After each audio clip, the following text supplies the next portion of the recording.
flex. The livest one in the section. Fit the runner, boy, you nigga, no question. You will run a motherfucker high stepping. Hey, you never had a big enough weapon. Motherfucker never learned your lesson.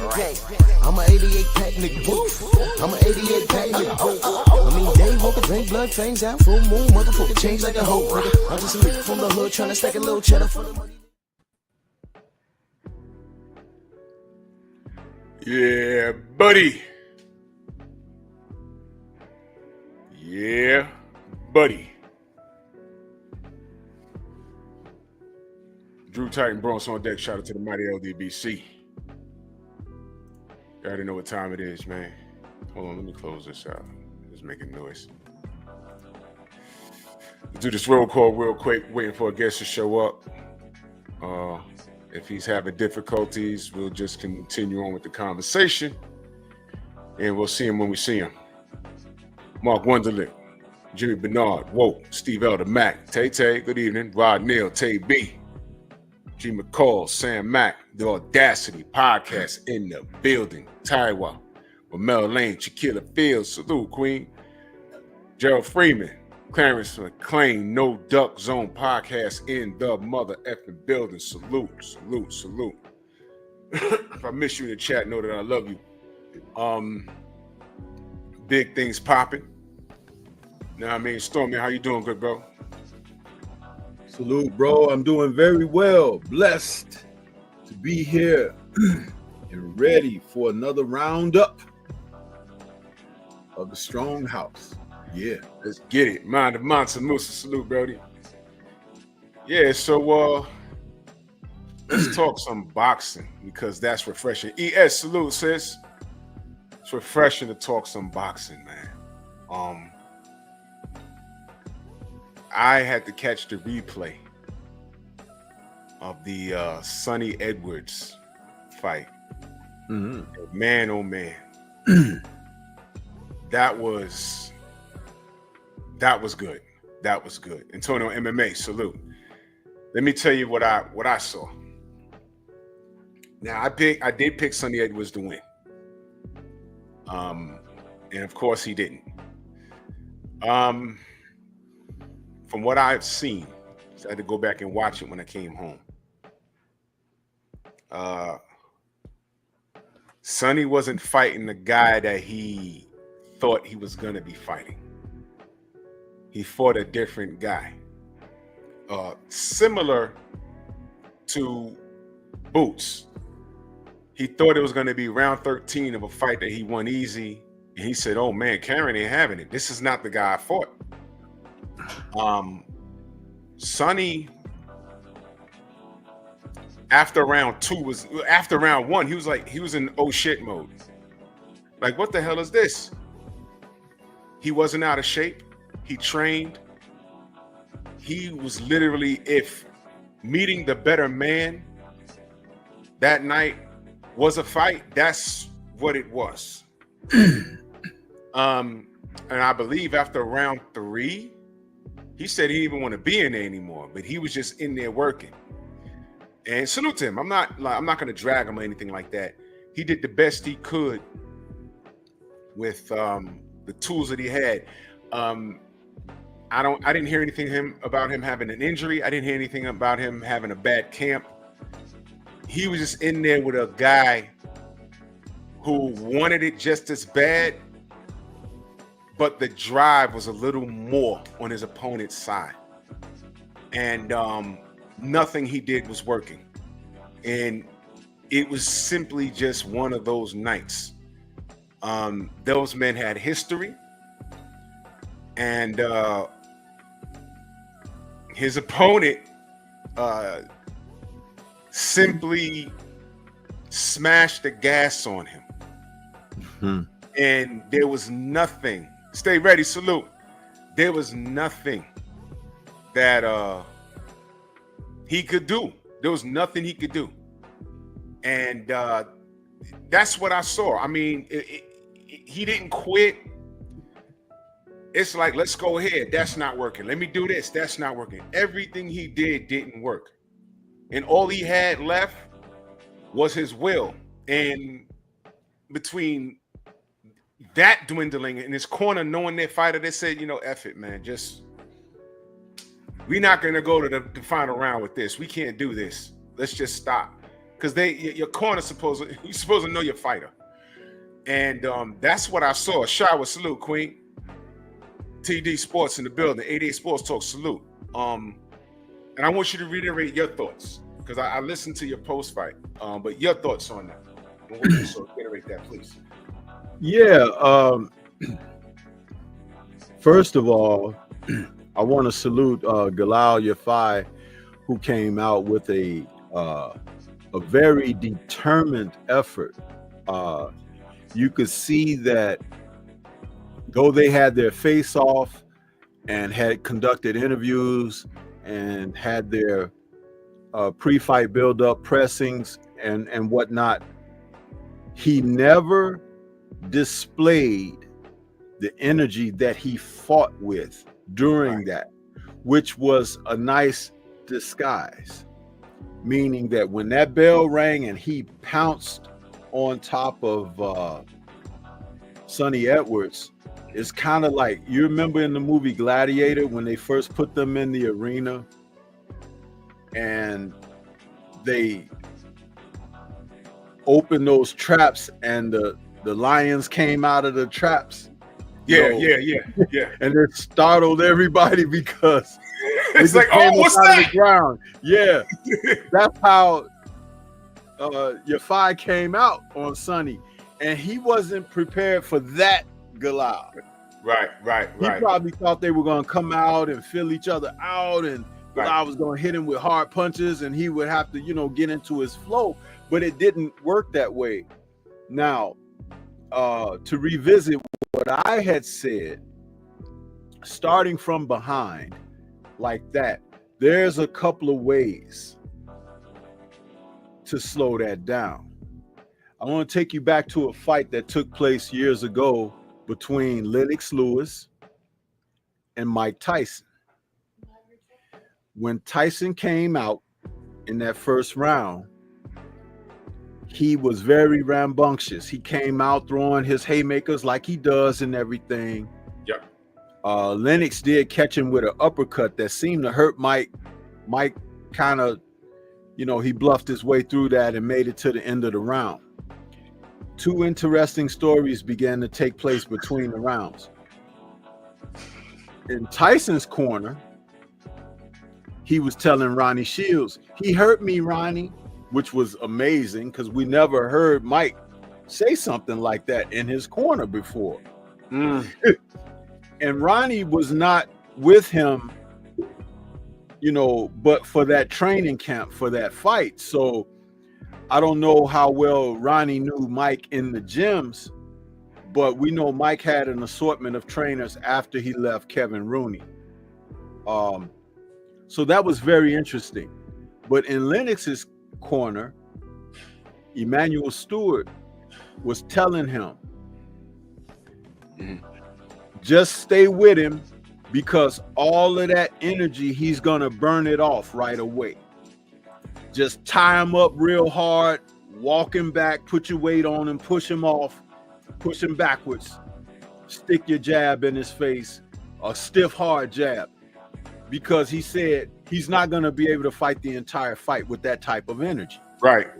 So Emmanuel was acknowledging Tyson's strength, his ambition to try to get something done early and quick, but as a seasoned veteran coach, he coached Lennox through this situation because it was a storm that he was going to have to weather in order to be successful. And he did do that. When I spoke last night, I hearkened it to Emmanuel when I said that I would have had Sonny counter every time that Yafai landed something, because Sonny had good defense too. He wasn't getting hit with everything. Some of it was hitting him on the arms, the gloves, and the wrist near the elbow. I was saying that what he was going to need to do was fire back every time he felt some contact from Galal, whether it was a left hook, right hand, whatever. When he feels the contact, fire back very hard to the body. Because remember, when fighters punch, they exhale, they breathe, right? Yeah, so if you're hitting him in the body, sometimes you could catch him in between shots to the body. You deplete his energy faster. And even though he's not the puncher that Galal is, tactically and strategic wise, you could still get some good work in that will make him slow down. Right. And even if he doesn't slow down his pace, he's going to stop throwing all those hard shots. Right. Because he's got to have energy to throw the hard shots. But you see why, and I alluded to this last night on the post fight, and I said there's a reason it's called the sweet science. You have to know how to counter what's being divvied out to you. And the body doesn't know the difference between a hard puncher or a soft puncher. That's right. Because your organs rest within the cavity of your torso and your abdomen. Right. So if you get hit correctly, a body shot to the liver, you're gonna go down, or at least it's gonna affect you to the point that you're gonna need to get that extra moment of rest, wind, or whatever to get yourself back. You get hit in the floating rib, same thing. And a guy, let's say, like, use Paulie Malignaggi as an example. He was never a noted puncher, but Paulie could still break somebody's ribs with the right type of shot because he hurt Juan Diaz to the body. He hurt Juan Diaz to the body in that fight. Yeah. So what I'm trying to say is this is something that can be done, but your coach and trainer, they need to know these things. Yeah. What I found out in the aftermath of all of this was Sonny made a coaching change before the fight. Now, I don't know the story behind the coaching change. I don't know if the coach that he used to have was close to both he and Yafai. I don't know. And I don't even care at this point because the fight is now over and done. But if the new coach doesn't have that experience with Sonny, it would be difficult to keep him engaged in the match because it's obvious that Sonny felt depleted or he felt inadequate. Either way, but see, a quality coach could get you back on track. Yeah. And I'm not saying the guy that he was with was not quality, but it's obvious that he wasn't able to rein Sonny's attention in enough to get him to bring the championship caliber fighter out of himself. Right. So my assessment of everything overall was what Yafai did, his game plan to start, it worked for him. But he can't center his career around thinking doing something like that is just going to be an effective manner, because that's really not his fighting game. But a seasoned, veteran, experienced fighter can expose loopholes in what he was doing and set traps for him. So, you know, it was a very interesting thing. But what Sonny did manage to display still was a championship caliber spirit in fighting. He didn't give up, but he was being overwhelmed. And like I said, proper instructions in the corner can make a difference, man. Your coach has to be able to speak a language that connects to you, and it can also help ignite what needs to be reminded of your purpose and everything. And I'm not so sure that this guy that was working in his corner last night was capable of doing that under these circumstances. Yeah, you're really adamant about corner work. And a lot of fighters that we've seen in the last few years, you know, we've seen a few fights where we're like, what the hell is he doing in the corner? What is that? What are they saying in the corner? Because, you know, I mute the commentary and I unmute when I listen to the corner work. And surprise, surprise, a lot of these coaches, I'm just wondering, why would he tell them to do that? We spoke about that with in Boots' last fight. Salute my brother 503 Line in the building, man. I was listening to the brothers cook. The usual suspects are over there. And they were actually having a strong conversation that I want to pick up on over here. If I miss y'all in the chat, know that I love you. I see you, Charlene D, Anthony, Andrew Diaz, salute. And I like to give another example of what I'm talking about these trainers and coaches in the corner. Go ahead. Back in the IBF unification and WBC unification between Tony Tucker and Mike Tyson, Tucker was holding Tyson a little bit too much on the inside. He was grabbing him, tying him up and everything. And Kevin Rooney was giving Mike instructions. He was like, listen, twist around, which is that move that he does when he steps around to the side. He said, twist around and, you know, come up with the hook to the body, hook to the head in the right hand. You know, and he was telling Mike to throw these, you know, they had the number chart combinations that he would call out 4, 5, 6, you know, and he'd tell Mike to do those combos. And Mike was like, he's holding me. And Kevin Rooney told him, he said, bullshit, don't give me that. You're letting him hold you. Yeah. And that was Kevin Rooney communicating to Mike Tyson. You see what I'm saying? Yeah. Yeah. Now the difference, because he spoke a language that Mike understood. That was like echoing cuss, you know, talking to him like that and everything. And he knew that Mike was trying to dog it a little bit. Yeah. Because if the guy's holding you, you can rest too. Yes. And Mike threw everything hard. So he enjoyed the resting. But Kevin was on him about it.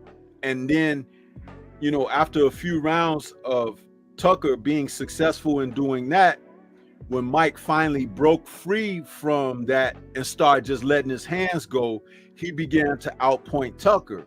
Though he didn't knock him out, he won a unanimous decision, defeating Tucker because he fought his way through it.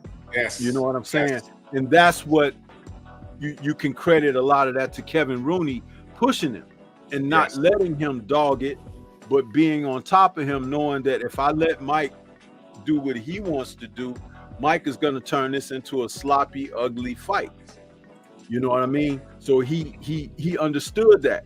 And again, when you're talking about quality corner work, this is what they do to get the most maximum effort out of the fighters, because the fighter has enough to deal with just the fact that punches are flying around his head. You know what I mean? And to be safekeeping, and he's got to be mindful of his stamina and things like that. So that little 1 minute between rounds is a chance to refresh the guy, encourage him for what he's doing well, and what to be make him mindful of going into the next stanza. So it's like, that's very important. And you only have a few seconds to get that done.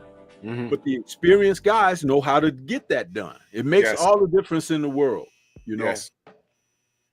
So, yeah. Education, y'all, is very key. So that's why, you know, when the sensei does the Tuesday tussle and the post fights, he can explain to you what happened or what was supposed to happen. Like when we put these fighters on a high pedestal and then in their next performance, we're like, well, why didn't he or she look like that? You know, we could break it down, or we can listen to people that know what they're talking about. And speaking of which, okay, y'all, Black Martial Arts Society, Jab Jamboree, salute. All right, Stormy, I guess we're gonna talk about Jaron Ennis. You have a nickname for him. Yeah. And it's unfortunate. It's unfortunate because, dig this here, man. Snoop, what up? You know, I am no longer in the business of putting these guys on pedestals. You can tell me about them, and I can acknowledge what they're doing so far. But when I say something like, I can't gauge this guy because he's not doing what he's supposed to do. Forget what I would like for him to do. I want to see someone jump off a roof and fly like Superman. It's not going to happen. But when you do what you're supposed to do, that's something else. Now, we held Boots to a high standard, but when you hold someone to a high standard, they're supposed to produce. The competition is there, and at this point, there is no reason for him to be doing what he's doing. And I wouldn't be who I am if I didn't point out and say, look what he's doing. Look what he's not doing. What he's not doing. Now, Stormy, you go ahead. You go ahead. Here we are again, y'all. Here we are again. Now, you see what I do with Tank, right? It's all justified. I'm not finna go through this with Boots. We're gonna call it out now before it gets worse. Go ahead, Stormy. Yeah, I've already deemed them penny loafers because he nickel and diming the public out of what he's doing out there, and it's okay because he earned that nickname, and it's a justifiable thing because I've applied it to what it means to you be deceiving the people.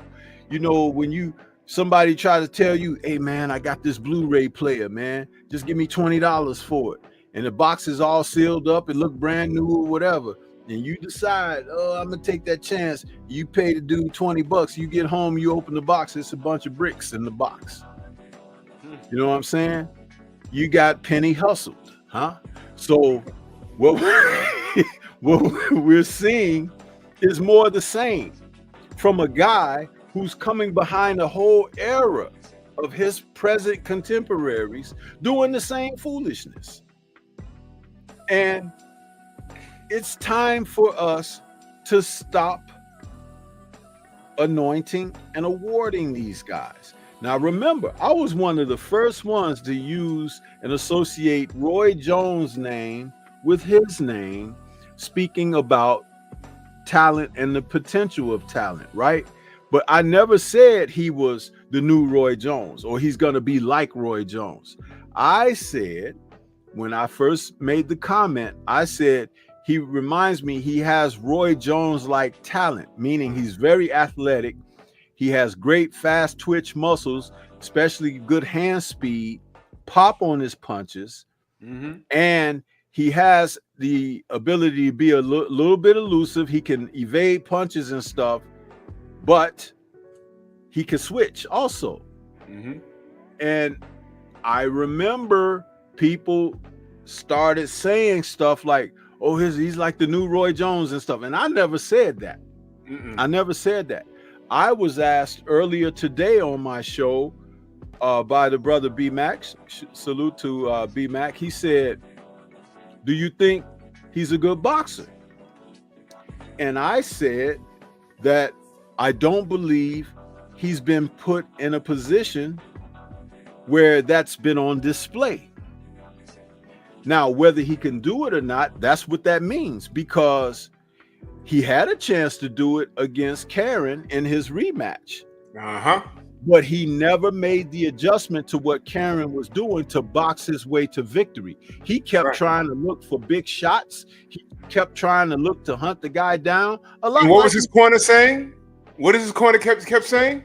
That I didn't understand? Out and let's go home. Bro. Corner work. But knockouts are set up. Rare is the occasion that somebody goes out, you boxing, and you just throw a punch, boom, and the guy gets hit and he goes out. Rare is that. You have to set knockouts up. And usually guys get clipped with a shot that they don't see coming or whatever, and that's what puts them in jeopardy. He never did that where he set it up. He was throwing, and sometimes he made contact, sometimes he landed good shots, but Karen showed that he could take it. Yep. So where was the effort, concentrated effort to work the body, to bring his hands down, to start coming over the top with certain type of short shots and things of that nature? You didn't see the ring IQ, and you didn't see the technical proficiency that will allow you to gradate him as being a good boxer. Now, he's an athletic boxer. He's very athletic. But how solid is that jab? You know what I'm saying? How solid are the combinations that can come and flow off of a jab? How great is his counterpunching when setting up a guy where you give him a certain look and the guy throws a shot and you can evade the shot, block the shot, parry the shots, bob and weave, slip, and counter? We didn't see any of that. Now, when we spoke earlier, he said he wants to face Bud at 154. He doesn't want any parts of Ortiz at 154. But I don't know if he has any. I don't know if he's having problems making 147. He's not even bothering to unify that division, to my knowledge. I asked you earlier, without the stupid antics outside the ring, what's the difference between him and Teofimo Lopez trying to get a Bud payday and cash out? Why would you do that? There is no difference. It's the same thing. This is why I said that we're watching he coming behind his contemporaries, because all of the names that you can name come before him anyway. Remember, he was boxing in obscurity, building up to that 33-0 record that he now has. You know, a good 25 of those fights were against people that we don't know. Yeah, man. Yeah, and we're going to call it how we see it. I see you, 503. It's a duck, bro. It's a duck. And Boots could, man, and this is why I'll support a fighter when they're doing what they're supposed to do. But once you start fighting people that fight back, and all of a sudden you got a contemporary to your left, a contemporary to your right, you're supposed to get in there and at least compete. I think Cameron in the first fight bought the hype and he fought timid. And then in round 13 of their fight, he says, no. I'm going to touch this guy. And he started touching Boots. Boots showed a good chin, but Cameron can't crack like that. But he was getting touched to the point where you couldn't help but to think, if that was somebody else who hit a little harder. And there was something else that I had to explain to the brother B-Mac in our conversation earlier today. Don't forget that this fight took place in Boots' hometown of Philly. Yeah. If that was on a neutral site, Karen would have got more credit on the judges' scorecards than he did fighting in the guy's hometown like he did. Karen was landing shots, man. I'm not saying that Karen would have beat him. I'm not saying that. But the fight, even as it played out, if it's in a different region, the pressure of everything is a lot tighter, because he was in a situation where he didn't do what needed to be done, meaning make adjustments and everything. And even though he dropped Karen was able to weather the storm and come back and continue to fight.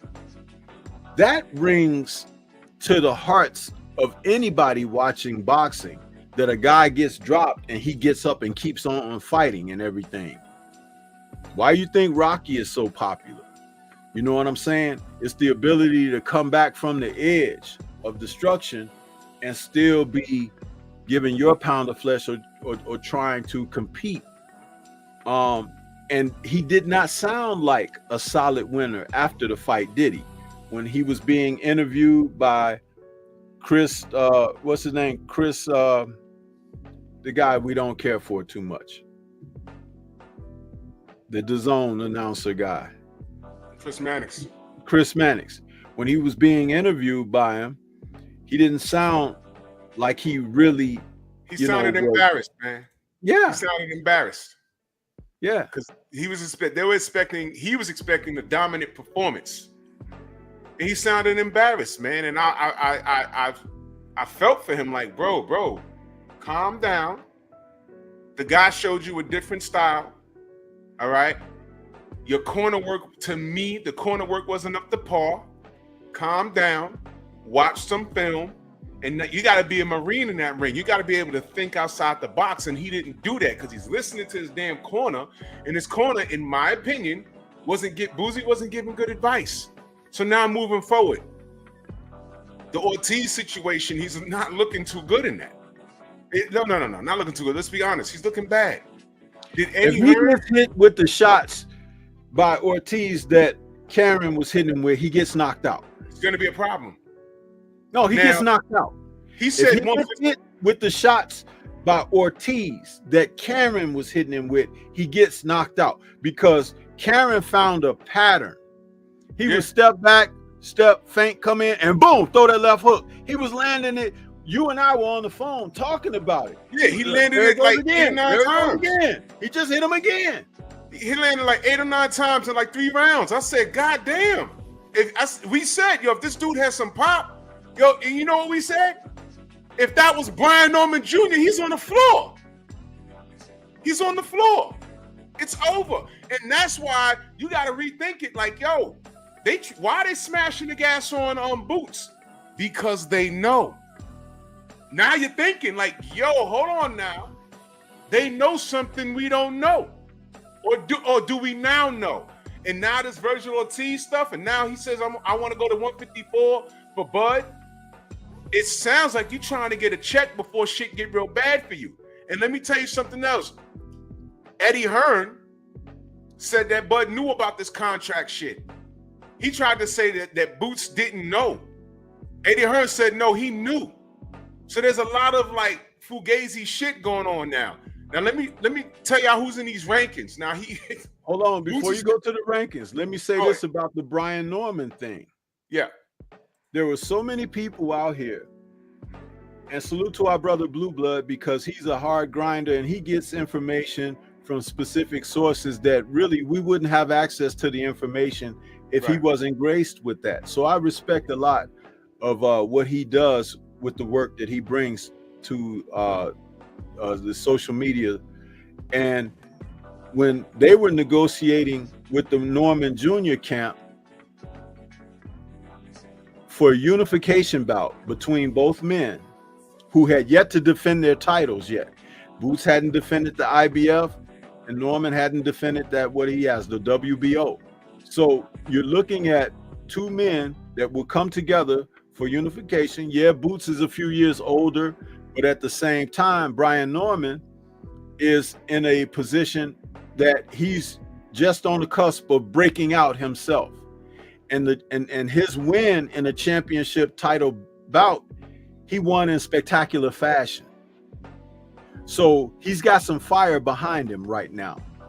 However, the money that was offered and the terms, it being a unification bout, they were willing to face Boots for this under one condition. And the condition be that it not be in Philly. We're not going to take less money than we can actually really make. We're not going to give him the A-side property and all of that and then fight in his hometown too, because that'll be just like ransoming our title away, similar to like what Prince Charles Martin did when he went over to the UK to fight AJ. So And so when Boots' camp was like, no, we're gonna fight in Philly or no fight, the Norman Jr. camp said, okay, cool, sayonara. We're gonna go on and do our thing. Now people were saying that Brian Norman ducked. Oh, if you want to be undisputed or you want to be unified champ, then you should just agree. No, you don't agree where you give everything, including the shirt off of your back. You're a champion too. Yep. And like I just stated, did not indicate, neither man had defended their title yet. That's right. So in their first title defense, it was going to be for unification. There is some type of parity there. There's some type of being on the same plane. And you have to respect that. Yep. If you don't respect that, then you deserve to be taken for everything you got. You see? But the Norman Jr. camp, they said no, and they went on about their business. Now look at Boots. Even with a situation where all the terms was dictated in his favor and everything, he still came out smelling like dead roses. Huh? Roses really smell like boo. Yeah. So when we're talking about evaluating, this is what that is. And now check this out. They had already started the negotiation with Ortiz camp for a fight on the Riyadh season card, February 22nd, I believe the date is.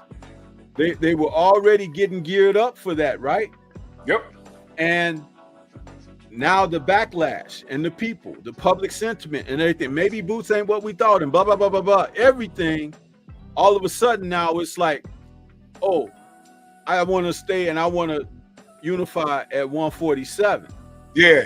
But you had begun the negotiations with the Ortiz Jr. camp, and Robert Garcia, salute to him, he was on, it was either IFL TV or Fight Hype. He was on there and he gave an interview and he says he don't know why they decided to not go through with it, but we had begun the negotiations and everything. He was like, but now he's acting like he want to stay at 147, but Eddie Hearn seems to want to go to 154 or whatever. But when you look at all of this, what it really comes down to is he sounds like a guy who just wants to have it all his way. Yeah. And I'm sorry, that's a fraud, people. That's a fraud. He's not the rock star. Let me give you an example. Two men who fought for undisputed at 147 2 years ago. Errol Spence Jr., Terrence Bud Crawford. The two of them won their world titles on the road in another country. There you go. There you go. Now, Steve, I'm not talking down on Boots. I'm telling the truth about Boots. Philly ain't where it's at. In order to be a true champion in the world, you have to go out there and take it to the max inside of the world. That's why Shakur ain't gonna be nothing. That's why Tank Davis ain't gonna be nothing. That's why Teofimo ain't gonna be nothing. Look at these guys. Hometown heroics. That's a sham. How many guys have you seen that are like a big fish in a small pond, and when they go somewhere else, they get eaten up? That's a damn staple in boxing that has happened traditionally throughout the history of the sport. You want an example of that, y'all? One example? I'll give you a name. Ain't that long ago. To some of y'all it is. Ricky Hatton. As soon as you took Alan Quartermain off of Africa, he could die. Do y'all peep what I just said? Soon as Ricky Hatton came to America, who did he fight? In a 10-round fight, you remember? He fought, what's his name, Stormy? He hurt Keith Thurman with a body shot, almost dropped him. Puerto Rican brother. Is that Beltran? No. Forehead had a lot of tattoos. Oh man, what's his name? Help us out, chat. I know y'all know. Oh man. Collazo, there you go. Louis Collazo. Thank you. Louis Collazo. He came over here, and I thought Collazo won that fight. Collazo turned it up the second half of that fight, and I'm like, oh. Yep. He's lucky. Yo, Hatton was lucky. I said if Collazo needed 2 more rounds, he beats him. And then they put him in there with Juan Urango. I think that was here. He was made to order. And then they put him in there with Jose Luis Castillo to set up the Floyd Mayweather fight. He stopped Castillo with a body shot. They said, well, this guy gave Floyd all kinds of problems, and we thought he beat him. We thought he got one up off on Floyd. So Hatton's ready. And Hatton came over here and got knocked out. And he turned into, he almost when his return bout was back in the UK against Juan Lascano. And Juan Lascano almost knocked him out with the same check left hook. And he struggled in that fight. So it was pretty much over for Ricky Hatton. The magic was gone. Yep. So as soon as some of these guys leave their soil, it's over. It's over with.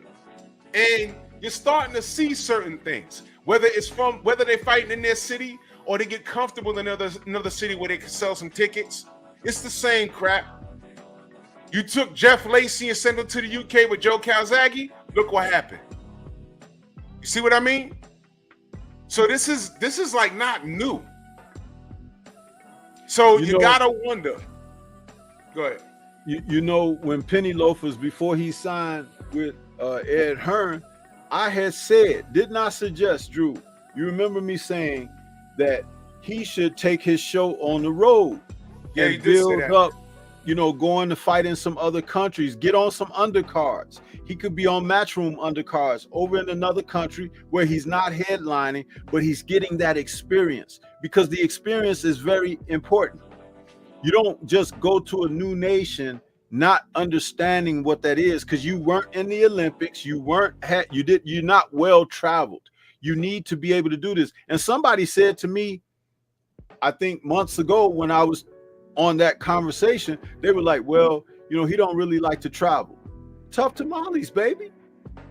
Because when Hearn is ready, Hearn is going to pull his card and make him fight somewhere that he don't want to fight outside the U.S. so he can get that damn IBF title off of him he doesn't give it up and vacate it. Exactly. And I hope he understands. He probably don't, but listen, man, Hearn sees more value in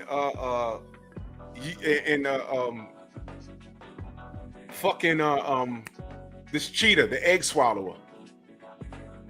He sees more value in the egg swallower, Conor Ben, than Boots. Because he still can't fight in his own country, but I'll be damned, he's getting them fights in America, in Florida, all kinds of crazy shit. And the knockout streaks have mysteriously stopped. Magically. He'll fuck around and put him in the ring with Boots. Sacrificial lamb. Boots got to do something. Now, let me get to these rankings. Let me tell you what's going on at 154. Okay. He ducked Virgil Ortiz, who's the interim WBC, but who's like the official WBC champ? Sebastian Fundora. Do you trust Boots against Sebastian Fundora? I don't. Not right now. All right, WBA, Bud. But who's the champion in recess? Jamel Charlo. Bakram, IBF champion. Let me stop right there for a minute, bro. Because the WBO is Fundora and Crawford. Bakram, right now, Stormy. You trust Boots against Bakram right now? That's the guy that annihilated Tim Tszyu, right? Yes, that's him. Listen, when I told you about that guy, because I was doing my breakdown video, because I hadn't seen Bakram a lot, but when I'm doing my breakdowns, I go back and I watch film and everything. I said, this fight is a step-up fight for him, but I realized that there's a reason that you're not hearing about this guy, and that's because he's freaking dangerous. And I don't believe Tim Tszyu's people did their homework. And he got expelled. You know what I'm saying? But what I will say is this: Bakram is the type of guy. You know how Boots get hit with a shot and he give you that smile? Yeah, that's not good. I don't like that. No, I don't like it either.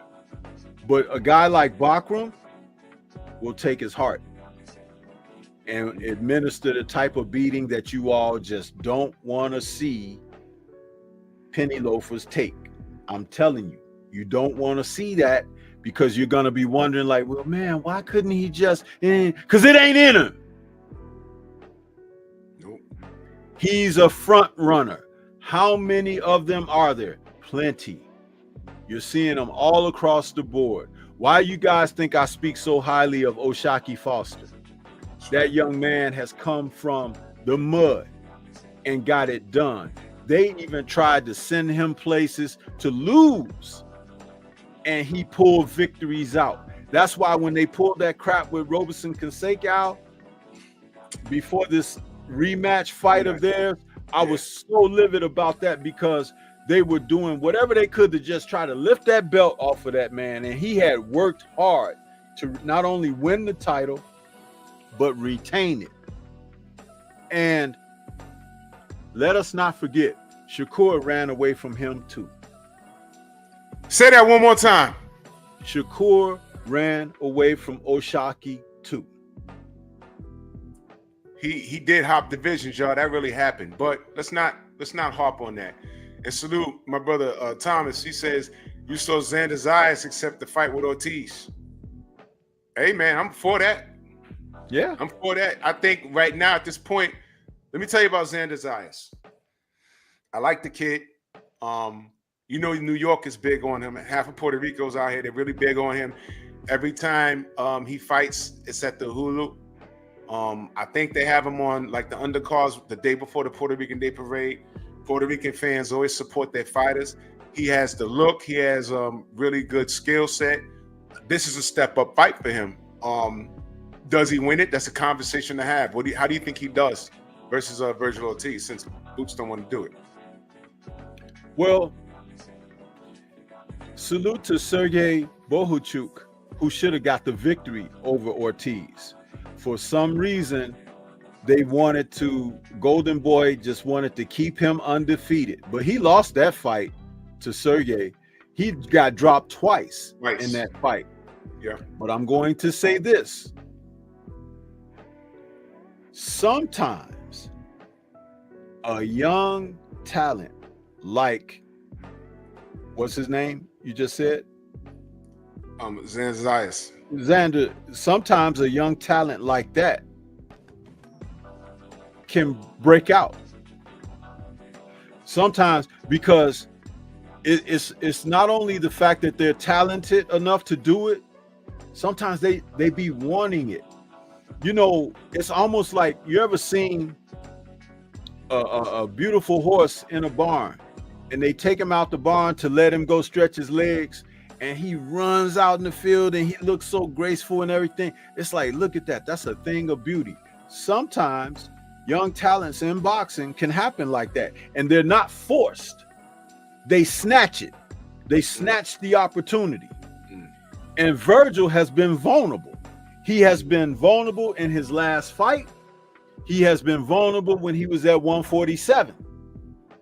And let us not forget the tough fight that he had against Green Beans. Green Beans had him wobbling around and teetering and everything. But you know, we know that Green Beans is a front runner himself. He can hurt people. He can get out front, and then he either loses focus, loses confidence, or just ends up losing, period. That's been his MO. He'll start strong, but he won't finish. He'll start strong, but he won't finish strong. Yeah. Xander is the type of guy that has yet to really be tested. And if Virgil try to go in there and be tough with him, we may find out that Xander is a whole hell of a lot better than advertised. And that's a great opportunity for Xander. I love it. See, these pretenders, man, these guys who have been getting assistance and being pushed along and sheltered and shielded and all of that, later for that. I told you guys who would listen, the paradigm is shifting. We're shifting away from these guys, the Tanks and the TOs and the damn shitty cousins and all of that. We're shifting away from that. You're getting ready to start seeing the real stuff again. That's why I throw Raymond Ford into that group as well. Mm-hmm. He basically ransomed his title to Nick Ball. Why? Why did you do that, son?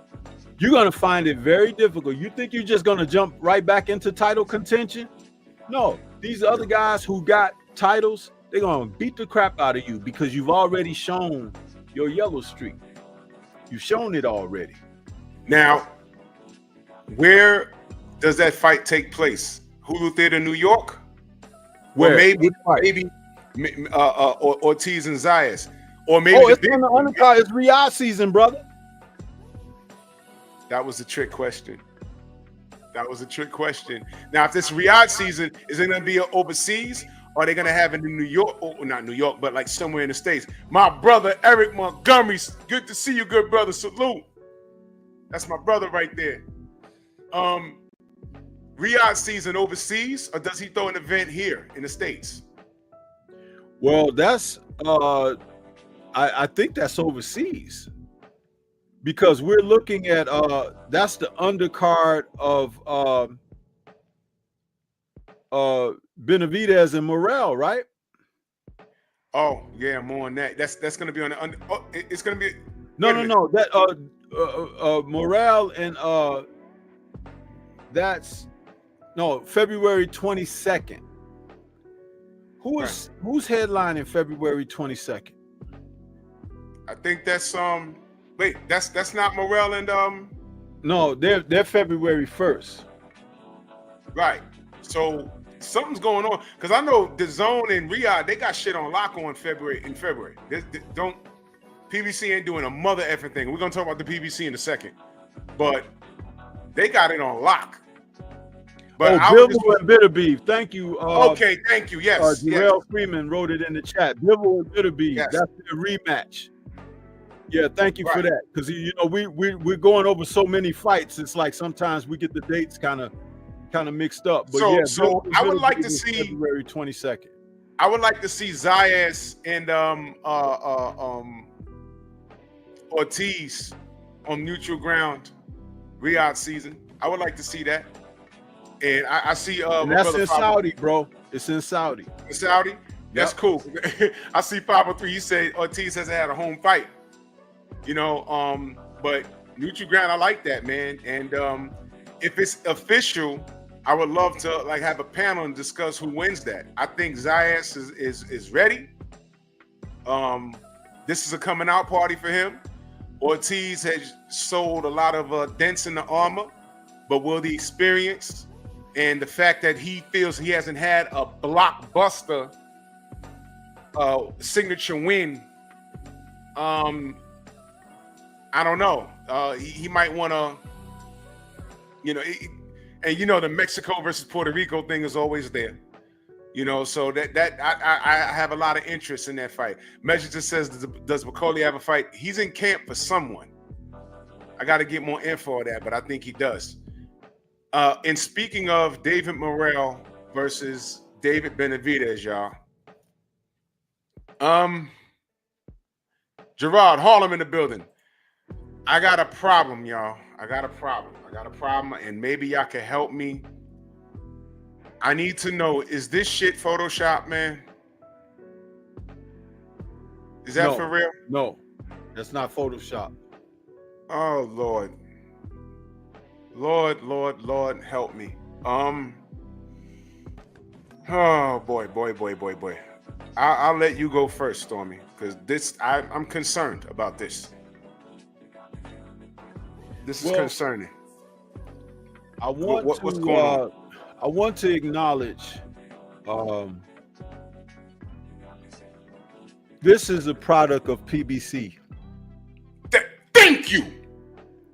This is a product of PBC. Damn. Because this young man, the last time he fought Vasquez, right? And what was that? A few months ago, right? Yeah. He came in at 189. Yeah, but the thing about it is, he wants to fight more than what they've been doing. In other words, you know, he would have liked to fight this fall, but that's not what PBC has been doing because they can't make fights. Remember, how many fights were they supposed to put on for 2024? 16. And how many did they actually end up? Like 3 or 4? Like about 4. Yeah. I think. Somebody help me out with that. Far less than what they have projected. So you're looking at a man who's a victim of that. He said the Cookie Monster. Stop it.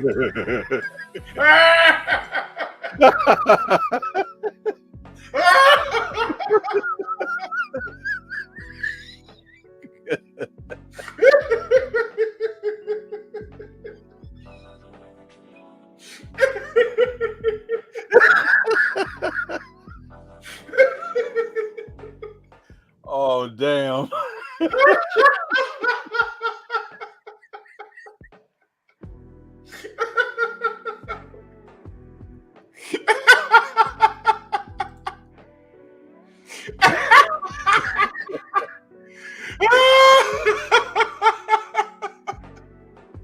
That's hilarious. Oh, stop. Yeah. I'm not going to hell with y'all, man. I'm not doing it, man. Yeah, but I'm that not going to hell with y'all. That's a product of PBC, man. That's what they've been doing. And it's unfortunate because this is one fighter that I can actually attest that wants the smoke. He wants to fight Now, the best what guys starts in with the- the letter C? Cookie starts with C. Let's think of other things that starts with C. Who cares about the other things? C is for Cookie. That's good enough for me. C is for Cookie. That's good enough for me. C is for Cookie. That's good enough for me. Oh, Cookie starts with C. Oh!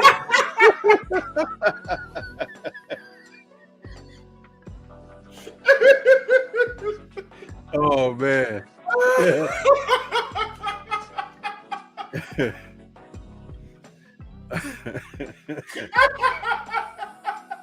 Oh, man.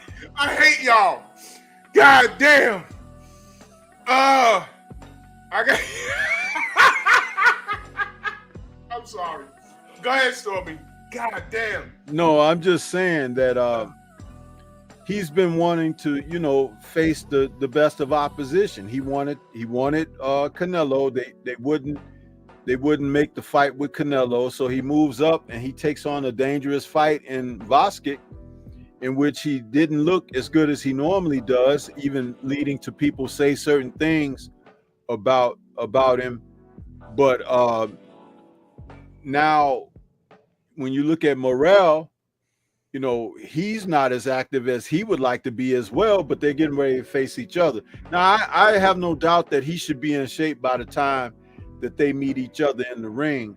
Yeah. But the rust factor is going to be there because these are young men who are going to come in and be somewhat out of shape. Yeah. When we talk about out of shape, we're not talking about making weight. We're talking about being active and sharp. And though Morel fought Kalashnikov in August, 2 months after David fought Vasquez, he doesn't have as many fights under his belt as David, you know. Right. So right. it's really, you know, but we could blame PBC. And there's only a year apart in their ages. I mean, Morel is 26 and Benavidez is 27. So they should be fighting each other. This is the time that these two men should be coming together. But just think about it. It could be a 2-fight situation too. It could be like, you know, how things end up playing out. These two men might end up facing each other again. You know, the professional thing is, if you're whatever weight you are, 175, 168, 160, if that's where you're at, and you do this for a living, it is your job to always be within 5 to 7 pounds of your target weight, so that when you hit the camp and you're just hitting the bag and doing the extra running and running drills, it's not a fat camp. Well, that weight is going to come off. That's the thing. And can you take them down? Because it's like, oh shit, very unappealing. But I just want to say, but that's the thing. Understand how these modern coaches and trainers do. Mm-hmm. There has to be a line of discipline. The trainer can't do it for you, but he could stress it. He could fine you. He could do different things to make sure you hold your disciplines, but they don't do that. And these guys think, oh, I'm a millionaire, I don't have to listen, I don't have to do that or conform. Well, you don't have to have my assistance either, because if I'm going to make that 10, 20, 30%, whatever of your purse, you can bet your bottom line that I am going to do my part. No one will ever be able to say that I took a shortcut or just was in it for the money or whatever. It's going to be a representation that when my line, my rep is on the line, it's like not just what you do, but what I do. And people look at me and be like, you know what? I respect this man. This is the discipline that he holds. This is the type of camp that he's going to run. You're either in or you're out. It's as simple as that. True story. And just when we're talking about weight training and being disciplined while you're in camp, as far as the health aspects is concerned, the brother Evins in the Strong House, man. What is going on, brother? How you doing? What's good, gentlemen? And I appreciate you having me on, man. I appreciate all the boxing platforms that I can get a chance to talk a little bit of boxing, talk a little bit of everything. Just boxing. Yes, sir. Absolutely, man. Absolutely. How y'all doing? Man, we good, brother.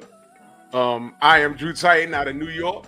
That is the trainer extraordinaire, Stormy B, man, out of Chi-Town. Chi-Town. It's cold over there. Yeah, it's cold, man. It's cold.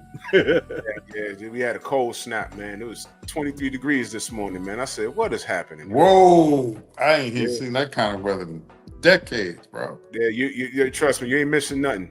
You ain't missing nothing. You ain't missing nothing, man. For real, man. So what's going on, Evins, man? So you got the platforms, y'all, man. Talk to me. What's going on? Yeah, you know, it's boxing antics, man. You know, sometimes they go left and go right, and you know, I'm no longer working with two-time world champ. You know, we had a disagreement, and it's moving on to the next. I'm a little more calmer now than I was a couple of weeks ago. You know, so it is what it is, man. I'm coming off of the 2024 season with 2 world titles with Jenny Fuse and Michaela Mayer. So going into 2025, man, I'm looking to work with more champions and stay in the game of boxing. I can't dwell on the stuff that we didn't do, in England, but I had a good run, and it was my decision to walk away. And it's on to the top now. Ain't no stopping. But boxing, man, sometimes people forget where it came from, bro. You can't forget. You can't forget in no aspect of your life, no matter what it is, there's a foundation that's built, and a lot of times, at this level I've experienced where, the fighter becomes a champion, they get in the ring and they take the brunt of the physical part, but you didn't get there by yourself.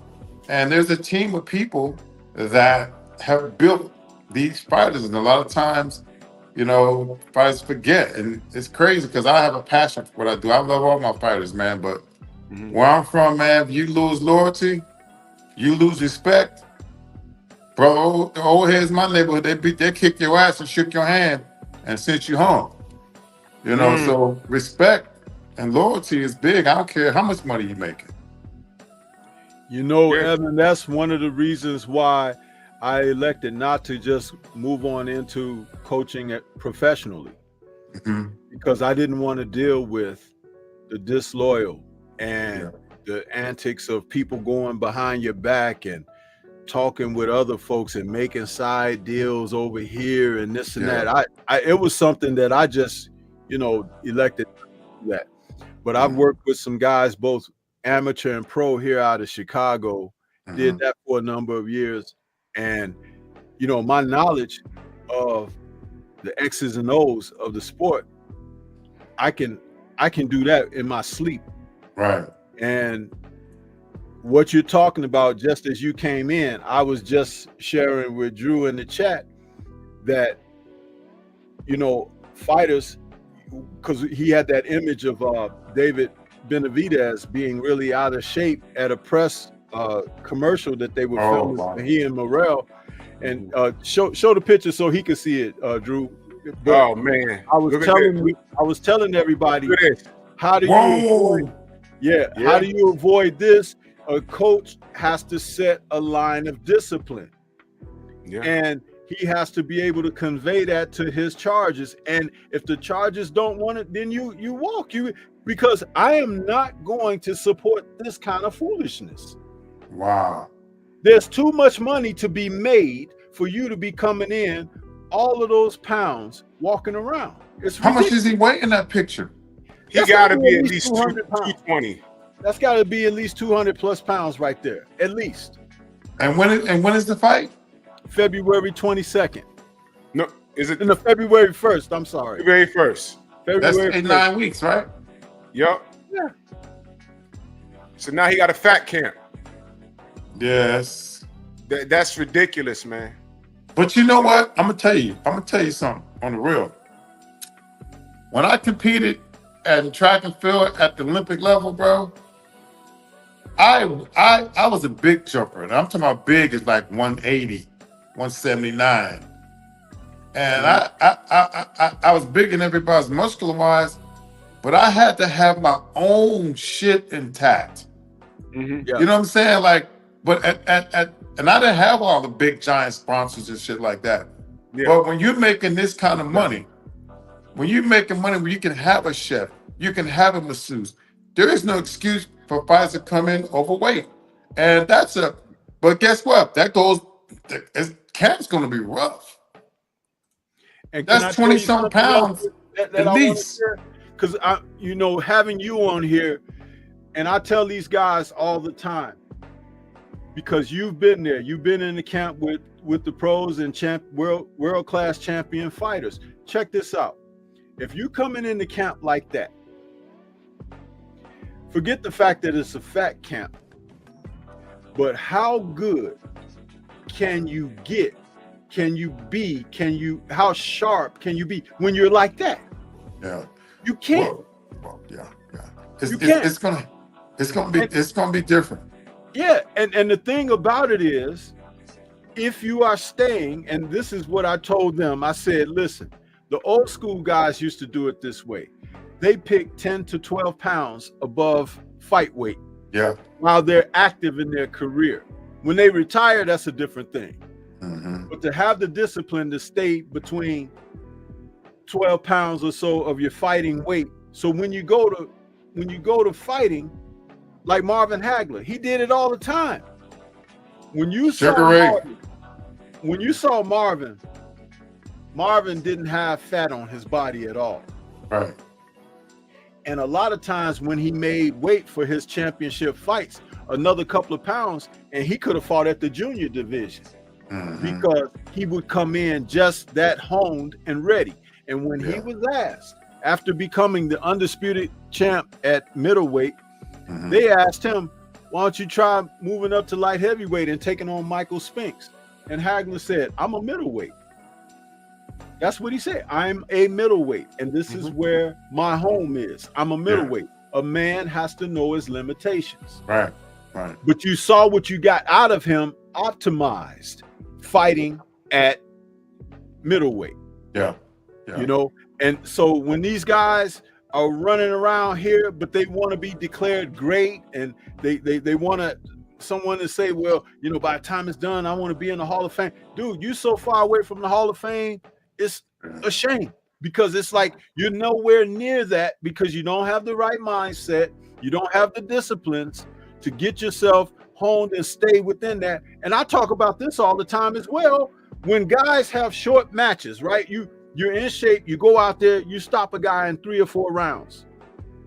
Get your people to make another fight within another few months, because you don't want to waste the training. Yeah. You don't want to waste the training. You want to keep that edge. You want to remain sharp. Joseph Parker fought 4 times over the past year. I saw that. And he come in there and he beat Deontay Wilder. He beat Zhilei Zhang. You know what I mean? He couldn't do that if he was taking a year off and coming in every 9 or 10 months or whatever. Exactly. No, it comes with that activity. That's right. Because you not when the body, when the mind is sharp, the body has no choice but to follow suit if you're putting in that work. You see, and it's a waste. We watch guys like Tank Davis.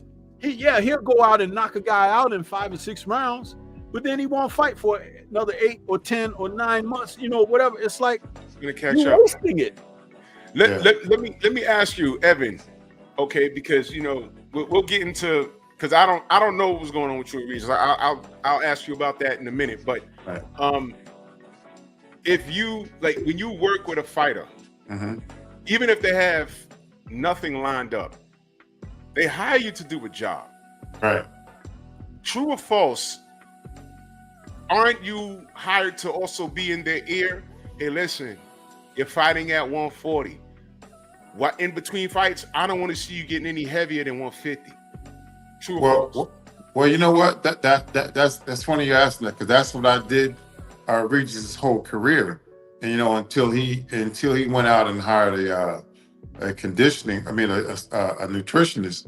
But at the same time, you know, I worked with him all year round. I said, we're gonna at least meet twice a week, bro. Wow. I mean, and at least you got to stay within, I would say the most would be 15 pounds. Listen, people talk crazy about Floyd Mayweather, but he was always on point. He's always in shape. Always in great shape. And when you come into camp and you're fighting, I think Benavidez fights at 168, right? 168? Well, they're at 175 175 now. Both he Okay, and so Morel. he's fighting 175. Yeah. So that's still 29, 30, almost 30 pounds. You know, to do that in 8 weeks, that means you got to start right now, and you know, you lose a lot of power, a lot of stamina. I mean, like you said, it's gonna be a camp where we trying to get him down to weight.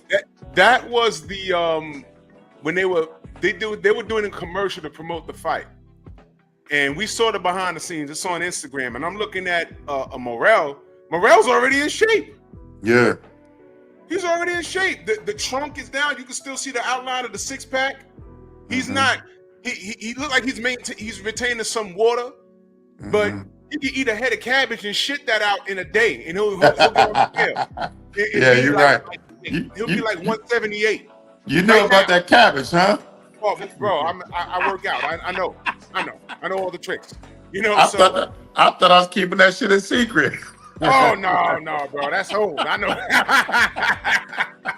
I know about that. About that. That's that old school. When I was competing the track, my coach would make me cabbage on Friday nights. Every Friday I had cabbage, bro. That shit, woo. Yeah. You'll feel like you'll float off the bowl when you're done. Oh yeah. If you do it right. You know? So yeah, but you know, Benavidez, he gonna need a few heads of cabbage and just water. I mean, now, when he was done with that photo shoot, he's on a diet of a palm full of pasta, 2 heads of cabbage, and some chicken bouillon. That's it. Man. I have not seen him that heavy before. Hey man, he's not the most. He has a dad bod, and he just. Well, he was a big kid. Yeah, he was. He was a pudgy kid. And the thing is now, what he doesn't understand is he's gonna, for the next 2 weeks, is gonna be a fat camp. It's just gonna be him working out. When he gets closer to the weigh-in, he's gonna have to fine-tune it. And what he's not gonna realize is he may look good, he may even feel a little bit good, but the power's not gonna be there. And I'm gonna tell you something else. His power from 68 to 75 didn't transition. And he's not like a knockout artist. He's a volume puncher. Right. But he had he didn't have the easiest time at 175 in his last fight. He didn't have the easiest time. So Morel, I'm assuming, let's say Morel don't touch nothing for 2 months. He might go to like 190. Morel seems to be a naturally bigger guy and an in shape bigger guy than Benavidez. So when we get closer to this fight, it's going to be an interesting topic. But based off of that picture, I have to lean towards David Morel right now.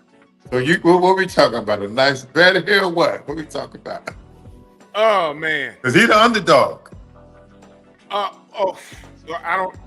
Is Morel the underdog? He's gonna be the underdog. Yeah, he's the underdog. But I'm gonna say this: the Cuban School of Boxing. There you go. That levels the playing field tremendously.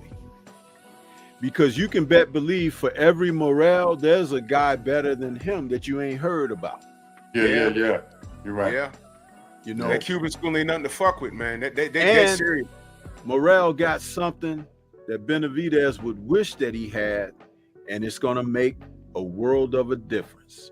2 words, 1 name. Ronnie Shields. Ronnie been in the game for a long time. That's right. Been in the game for a long time. I don't think this ain't going 12. You don't think? No, this ain't going 12. This ain't going 12. And so you take Morel.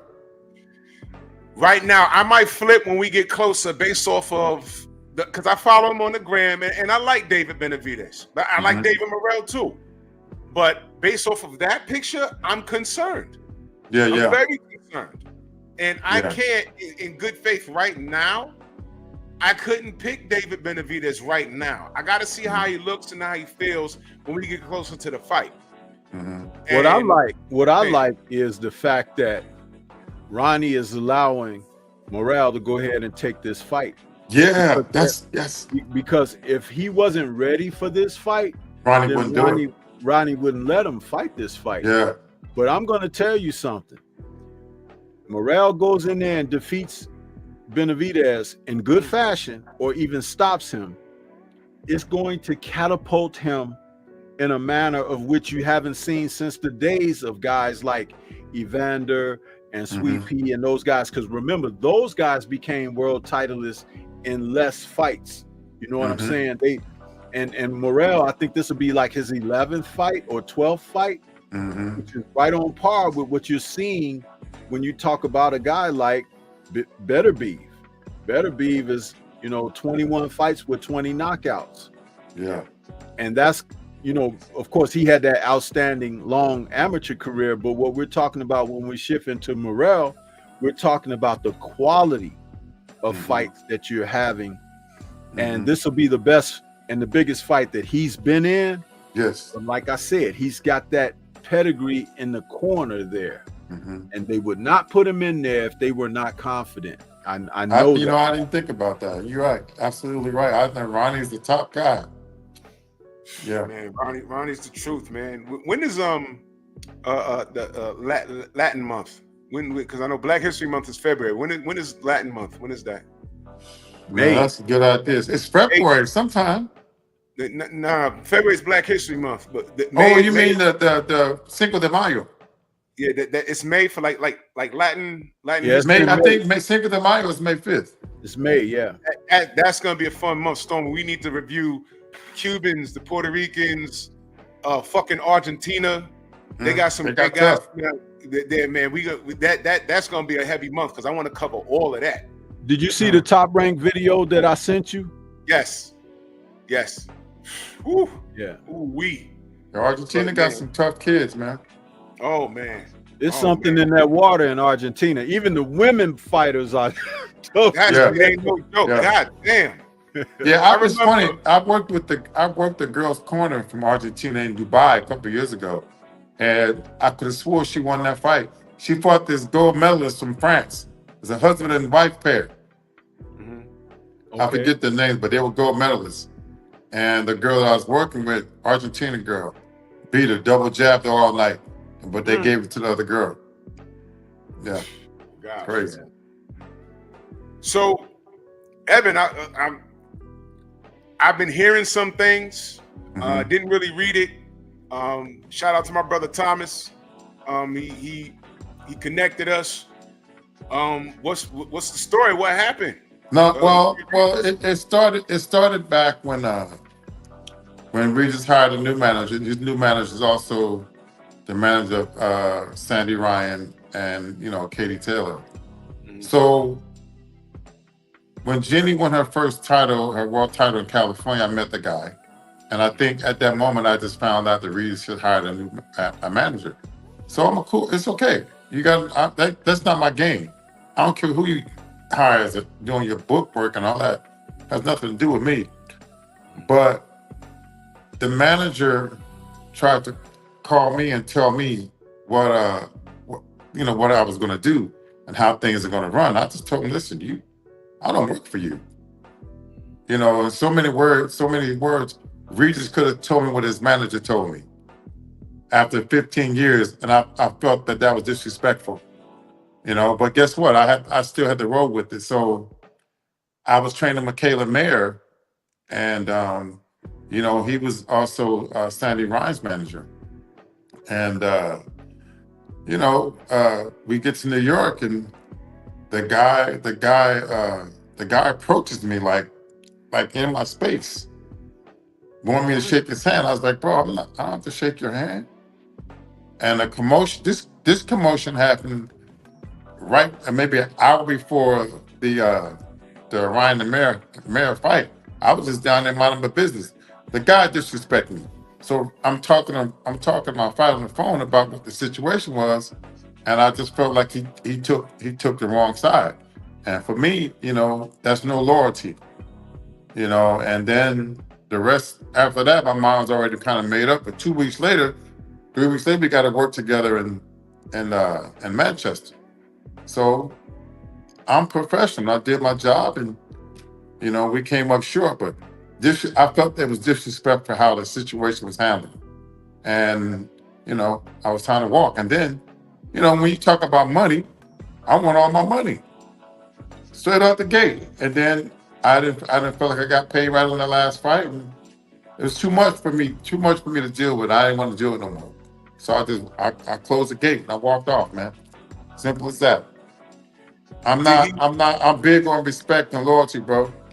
And if you disrespect me, you have no loyalty, then guess what? It's time for me to go. I don't care how long we've been together. That should have meant something to a fighter who could have called me and said, hey, coach, we're not going to do this. We're not going to do that. But to have a guy you just picked up to come and talk to me like I'm a kid, I'm almost 60 years old, man. You got me fucked up, bro. And Drew, what do I always say about character? And I talk about this sport. What do I always say? In this the fighters with poor character, it shows most at the biggest moments of their careers, the biggest fights, biggest promotions and whatnot. It happens, See, and that's one of those things. And I've always been very keen with my eye on character in individuals, and I'm telling you, we're seeing a number of these young men that really need a lesson in life. Not so much losses, but lessons. And one of the greatest messages that can be sent is to, abdicate, get away from it. Because see, what you're doing, Evan, you can do to the day you die. Yes, what sir. They do is only a small window that they can get through. And some, it's over before they got started. Yeah. Yeah. See, they don't understand that. Now, Evan, did y'all ever did he ever bother to call you on the phone or sit down with you, have a heart to heart, and say, okay, look, I want to go in this direction. I appreciate you. It was nothing of that. It was nothing like that. Nope. You see, I got a problem. So with that, going into training camp against Catterall, he came into camp negative, talking about what he wasn't going to do. He wasn't going to do this. He wasn't going to do that. Because somebody was in his ear, I guess, telling him he didn't need to do any conditioning. And that's for the and I'm gonna say this because one thing about me, I'm not gonna hold my tongue, bro. Now, for 29 fights, you had 24 knockouts. All right, you knocked out 24 people out of 29. That's almost 100% knockout ratio. And those were fights. They were not boxing matches. Okay. And for all those fights, even the fights that he lost, he finished the fights. Even when he lost to Josh Taylor, he finished that fight. He almost knocked Josh Taylor out in the last round. Devin Haney, he got knocked down. He finished the fight. He knocked Cepeda out in the 11th round. Catterall knocks him down twice. He gets up and finishes. I think my job is done. So I'm in the wind is saying that I'm the reason that he lost those fights. I think you got to go to boxing. You know what I'm saying? It ain't got nothing to do with boxing. I mean, conditioning. Got something to do with boxing. They tried to say that you was the reason why he came up short in the fights that he came up short. Who's saying this? I don't know. I know it's that's been going around. I can't pinpoint who said it, but the way this camp was orchestrated, he didn't want to do shit, bro. He didn't want to do nothing. The things that I did with him, I did at a high level because I knew what was going to happen. And for years, I kept telling Regis, keep your right hand up, bro. You throw that left hand, your right hand is almost on the fucking floor. I'm not the boxing coach. That's not my place. But anytime you go against a guy like a Devin Haney, a guy like Jack Catterall, guys who are very smart, intelligent fighters. Remember, Regis started fighting when he was 17, right? So if you go look at the fight, that right hand was down and Catterall hit him. I mean, I'm sick of people trying to blame me for that shit, bro. When myself is a hunter on top of a hunter, because he finished every fight at the highest level, strong, durable, can punch hard every round. All my training sessions are geared to have these fighters maintain that power throughout the fights. I know about muscle endurance. I know about muscle recovery. I know about explosion. I know about all that shit because I lived it as a track and field athlete. I did it all. I done every fucking jump in every plyometric in the world for 27 years of my life.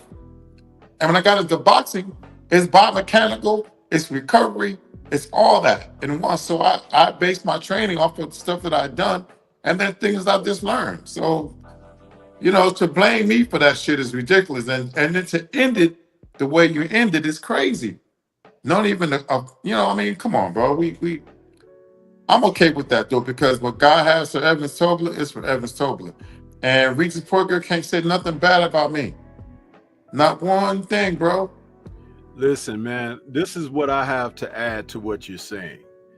Just remember to keep it in the data bank that character is much more important than all of the physical, all of the psychological, all of the talent.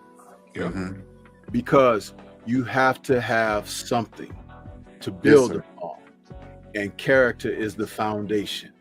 If that does not exist, or if it's poor, you're starting off shaky to begin with. It's just a matter of time when it's going to show itself. I told Drew, the chat, and our followers, when the fight was announced that Regis was going to be fighting Jack Catterall, what did I say, Drew? You say he was gonna get his ass kicked, Yep. and I'll be damned. And And it I'll be wasn't. And Evans, I'm being very honest here because everybody know I'm a straight shooter when it comes to this stuff. See, I don't pick fights and everything because like I said, my background and what I look at is not what boxing fanatics or supporters look at. I look at it as if I'm working the corner of the guy or working across the corner of the guy. And I knew that Regis had poor character for a long time. Yeah. And the thing is like when things are going good, that's fine. But when you run into opposition and you have bumps in the road and everything, that's when you're supposed to dig down into what's supposed to be there. Right. The reason that you all ended up with the problems that you ended up with is because he was shaky to begin with. That's just being honest. And I don't know the kid. And I call him a kid because I'm just about 60 years old myself. Absolutely, right? See what I'm saying? So let me go finish your point. Finish your point, Storm. So when I say this, because even when he lost the fight to Josh Taylor over there, a fight that he could have won, going into the fight, I said in order for Regis to win that fight, he's going to have to come outside of himself of what he has done normally going into this, because he's going into another country to fight this guy, and that's basically fighting him in his backyard. So he's going to have to do some things that may be uncomfortable for him, which means to assert himself a certain kind of way. Bro, you're killing me. Assert himself a certain kind of way and look to do, because he can't just be who he's been. He's got to be a little bit different, similar to how Galal Yafai attacked Sonny Edwards yesterday. He came outside of himself to do something that was not necessarily expected, and that's what he didn't do. And then when the fight was over, the decision was announced. What did Regis say in the ring? Oh, the better man won tonight. If you can sit up there and say that, what you're telling me is you didn't bring the best of what you had to in order to be victorious in what you were doing. And so therefore, either you don't believe in yourself, you're cutting corners or something, but that is that character flaw that I'm talking about. Because real spirited fighters who believe they are the best and can be the best and are, want to prove to everyone that they the best, they don't talk like that. And then he repeated it again when he fought Devin. Yes. I got a question. One more time in this loss to Catterall. I got a question. So he's done you a favor, brother. I'm telling you directly. Yeah, he did do you a favor. And because you don't want to be, because once I saw that character flaw, a person with poor character, you don't want to be around him. So he did you a favor. So let me ask you a question. And I mean, he's not loyal to you at this point. So gloves are off. You can answer this if you want to, whatever. At any point after the Devin Haney fight, and I appreciate you selling that fight, man. You did a hell of a job. And I know that wasn't your job, but you did what you did. That's cool. I loved it. I appreciate that. I appreciate that. After the fight, before his next fight, after the Ryan Garcia-Haney situation, at any point, did he talk to you and say, man, Devin was on drugs? Did he ever say anything remotely close to that to you personally? Yeah, they thought that Devin was on drugs. But listen, this is what I said. I said, and for the mental, for the psyche, from the beginning,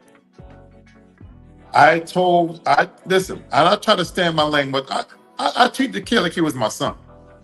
Yeah. I told him, I said, you must attack Devin Haney the same way Madonna attacked Mayweather. But I don't know boxing. The same fight that Ryan Garcia had with Haney is the same fight Regis should have had. Right?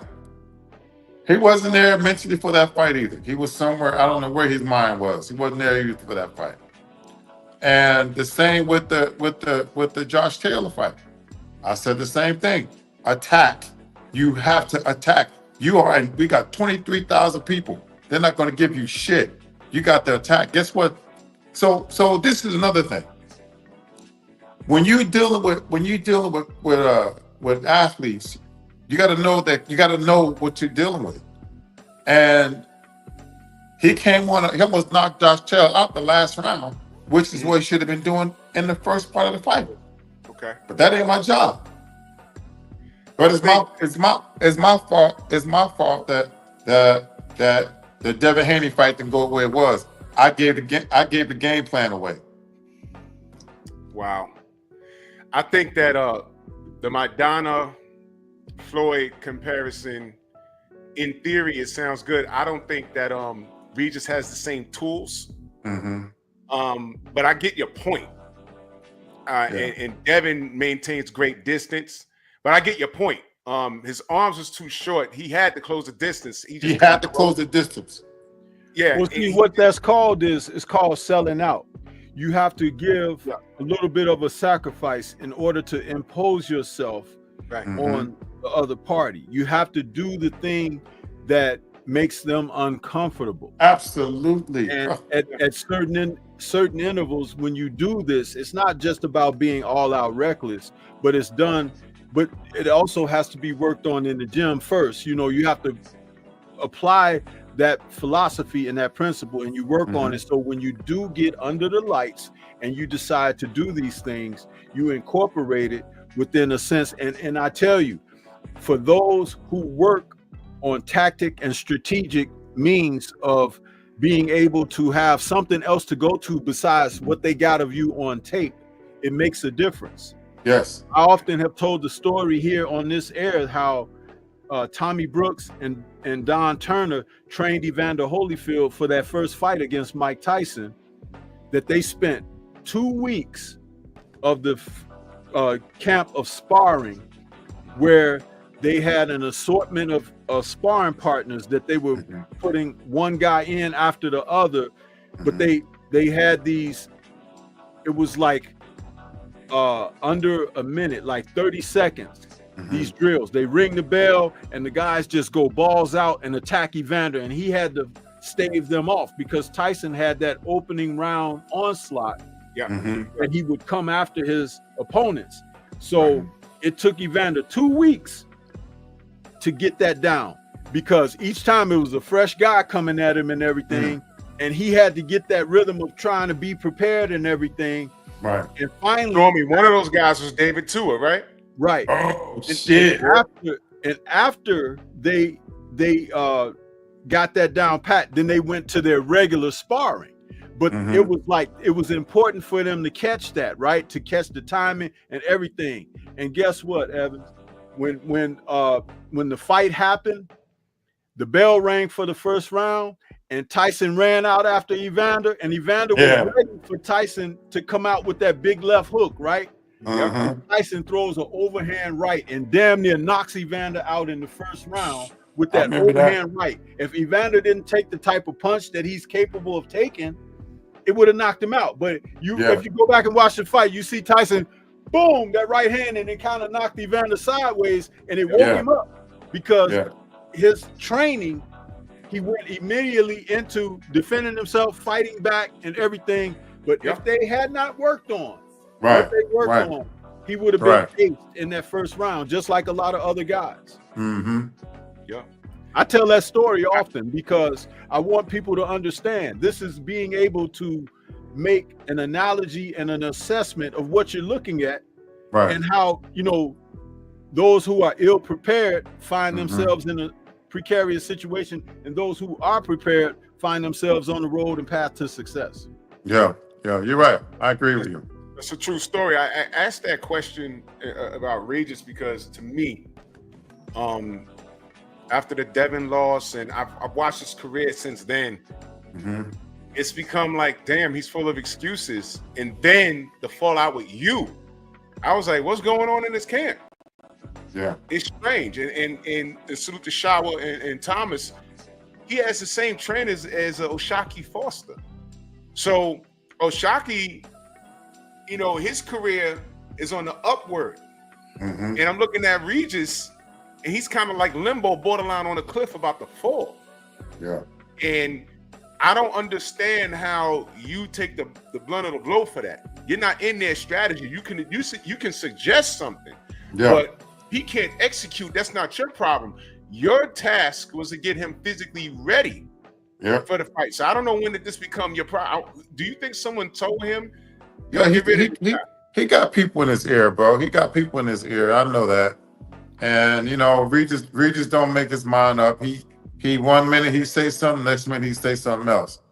So, but when you're dealing with real men, you can't be doing shit like that because, you know, I mean, I could have been a loose fucking cannon. You know what I mean? Like I ain't that guy no more. But you just got to deal with men like you deal with men and be honest and be straight. You know, but I felt that untrustworthy when he came into camp, telling what he didn't want to do, and I'm like, what? He didn't want to do this. He didn't want. I guess people tell him you don't need to do any more conditioning. You don't need to train hard. But that's how you won all those fights. You can say what the fuck you want. You won those fights off of pure guts, grit, and being in shape. You know, you're not a Devin Haney. So I tell you, look, make them stop you. You know? Oh shit! Wow. True. Yeah. I mean, wow. But see, it goes back to what I attest. It's like, you know, when guys, when they're allowed to think within a certain space, you know, it's just like a basketball coach. Let's use a basketball analogy here, because when a basketball coach got a guy like LeBron, and LeBron is able to make remarks that the reasons that they weren't successful on a particular night might be because somebody else didn't step up and stuff like that. That coach is supposed to be able to pull LeBron to the side and have a conversation with him. Now, it's too late in his career now. But that should have been done a long time ago, that message be conveyed, because it took root in the personality that he is as a person and everything. And remember, it's always somebody else. It's never his fault. Never his fault. Absolutely, man. You know, and you can't live that way and be successful even in the greatest times of, let's just say, for the sake of talking about the sport of the NBA basketball, when it's clutch. What does clutch really mean? Meaning that when things get tight, you're still capable of being a professional and come through and do your job. See, that's what that means. Yeah. Sometimes you can be successful and pull out a victory, and sometimes you may not pull out the victory. But the whole point is to show up. Show up. Let me give you an example of that since you use basketball. I'm gonna take y'all back to the 90s. Michael Jordan, clutch. Clutch. Larry Bird, it's the 80s. Larry Bird, Magic Johnson, Reggie Miller, clutch. Yes. John Starks, not so much. Not so much. Trust me, I was here for all of it. Not so much. He had one good game, and that put him on the map. Then he was streaky. And the winning formula that you do have is your strength and conditioning coach. Bro. I don't understand why the hell, of anybody to sever ties with, what the fuck did you have to do with any of that? Bro, listen. Devin, if you go back and look at the face-off, Devin told him straight up, bro, this is what you have. And guess what? The young champion was right. So I said, this is what you have. You're in great shape. You're a fucking fighter. You ain't afraid. Do you until they stop what you do. Because if I'm a boxer, guess what? You got to stop me from boxing. But if you get out there and you square up with a guy like Devin Haney, it's gonna be a long night. Not just for him, but for anybody else. Fucking was a hard night for Lomachenko. Yeah. You know what I'm saying? Why I'm not trying to box Devin Haney. I'm not trying to box him. I'm trying to make him uncomfortable the whole fucking time. And he was in great shape to do that because he still got knocked down and still got up. Yeah. You know what I'm saying? So My job has been done his whole career. And to go out like that on your career with a guy who not just, I sacrificed 15 years where I could never get fuck the money. He can keep the money. He ain't got to pay me nothing. But the time that I spent, I can't ever get that back. And thank God for Bill Haney and Devin Haney, because although that wasn't my plan to get there and do that, my plan was to go there and represent him on a platform that they already had you already back on the bottom, bro. I told him, I said, you're going to get out on this platform and they're going to make you feel like not the champion. So I've been on the platforms with the best in the world. I competed against guys like Lewis and Myrick, the top track and field athletes that ever touched the planet. I've been in situations where I felt like shit, but I had to dig down inside and fight in my own lane. So I said, bro, when we get out to this podium, I guarantee you Eddie Hearn gonna try to make you speak first, which is what they should supposed to have done. So I said, if they do that, we're not gonna do it. And the shit, bro, I didn't even know what viral meant. I didn't know. Honestly, I was like, what is that? But everything, before I went out there, I went and I did research. I looked up me and my buddy Marlon Johnson. Shout out to Marlon Johnson too, who helped set up that fight for Regis, who said, we're gonna put Evans on the stage and we're gonna let him do this. So shout out to Marlon and 3MG Boxing. So what happened when I got up there, I was like, this is crazy. Everything that I said came out like it did. Yeah. Perfect. It's like, bro, we threw the whole, and so when I did my research, because where I'm from, bro, you know, guys, the guys that making all the money in the hood, they flashy. So I knew the background for Bill Haney. So I said, well, let me see if this kid cut from that same cloth, because Bill cut from a different cloth than his son.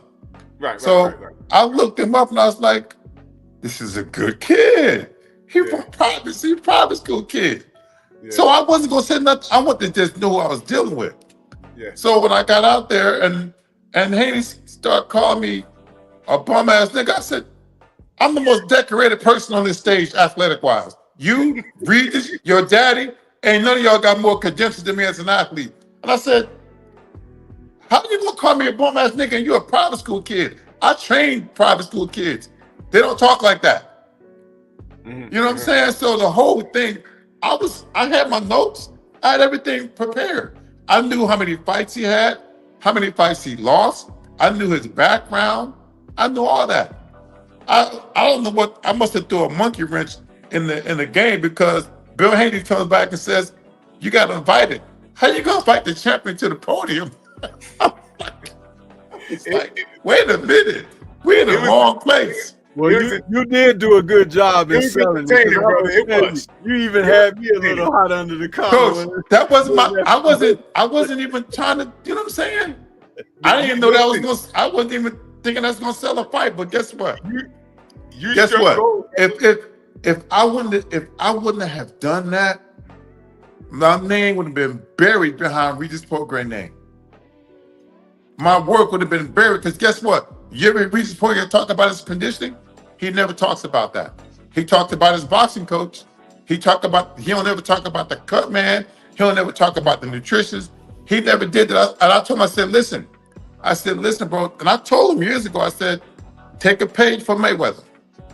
When they put that mic in your face, whatever your faith is, you represent. But you give your team thanks. If you can name them, because guess what? This is a business for us as well. It ain't just about you. You didn't get up on this podium because you went to the gym by yourself. I said, remember those things. And then represent your family. And then you take the interview. Yeah. That's how you do media. You went viral because if you don't know, DHP, Devin and Bill, they're friends to the show. Bill's my guy. So shit. Yeah, he's my guy. So I heard everything, and I was just laughing, because it's supposed to be like that. It's supposed to be like that. And the next day, everyone's online talking about, oh man, Regis got a stripper in his camp, and I'm like, what the fuck are you talking about? Man, that was but check it out. Hey, But listen, that shit, I own that shit because I'm not a stripper. I did a bodybuilding show, right? And I know, at the bro. very next day, I went to Aruba for 2 weeks, and they had a carnival party. I have no uniform, no costume. The lady said, "Hey, I'm gonna put these tassels on you. You got some briefs?" I said, "Yeah." Throw the things on. Look, bro. Till this day, that I was in great shape. Till this day, it was one of the best nights of my life. I said, bro, yeah, that was me. I ain't trying to hide. Bro, that's funny, bro. That's funny. But I don't know where they got that picture from, bro. I said, where they get that fucking picture from? Yo, And no, but I'm gonna tell you, I didn't know how to come back off of that. And my boy Mark, I was like, what the fuck? So my boy Marlon Johnson from 3G Boxing, he said, man, well, what happened? I said, it was a bodybuilding contest. He said, that's what you got to say. So I was like, it's the truth though. But it looked like I was out there shaking for money. Bro, listen, man. I knew what it was. I'm very familiar with bodybuilding and things like that. Yeah. I had the chat might remember. I had a cat come in here. Hilarious. Oh, Drew, he called me some porn nigga. What's his name? What's this guy's name? Dude came in and called me. Oh no, it wasn't here. It was on this other guy's channel. He said, "Oh, Drew up here looking like Brian Pumper." I'm like, why the fuck would you call me Brian Pumper? What the fuck is that? Some diesel porn star? And I'm like, yo, that you're gay, dude. And that's all right. Just get away from it. I mean, goddamn. But I get it, man. When that picture was released, I said, bro, gotta be at a bodybuilding competition. That's the first thing I said. But niggas was like, stripper. I was like, yo, I know. Man, they ran that. It sold, and it was so funny, man. Yeah. It was so funny, man. It was so funny. I had a great time with it. I was walking down the street in San Francisco. This lady said, well, how much it cost? I said, how much you got?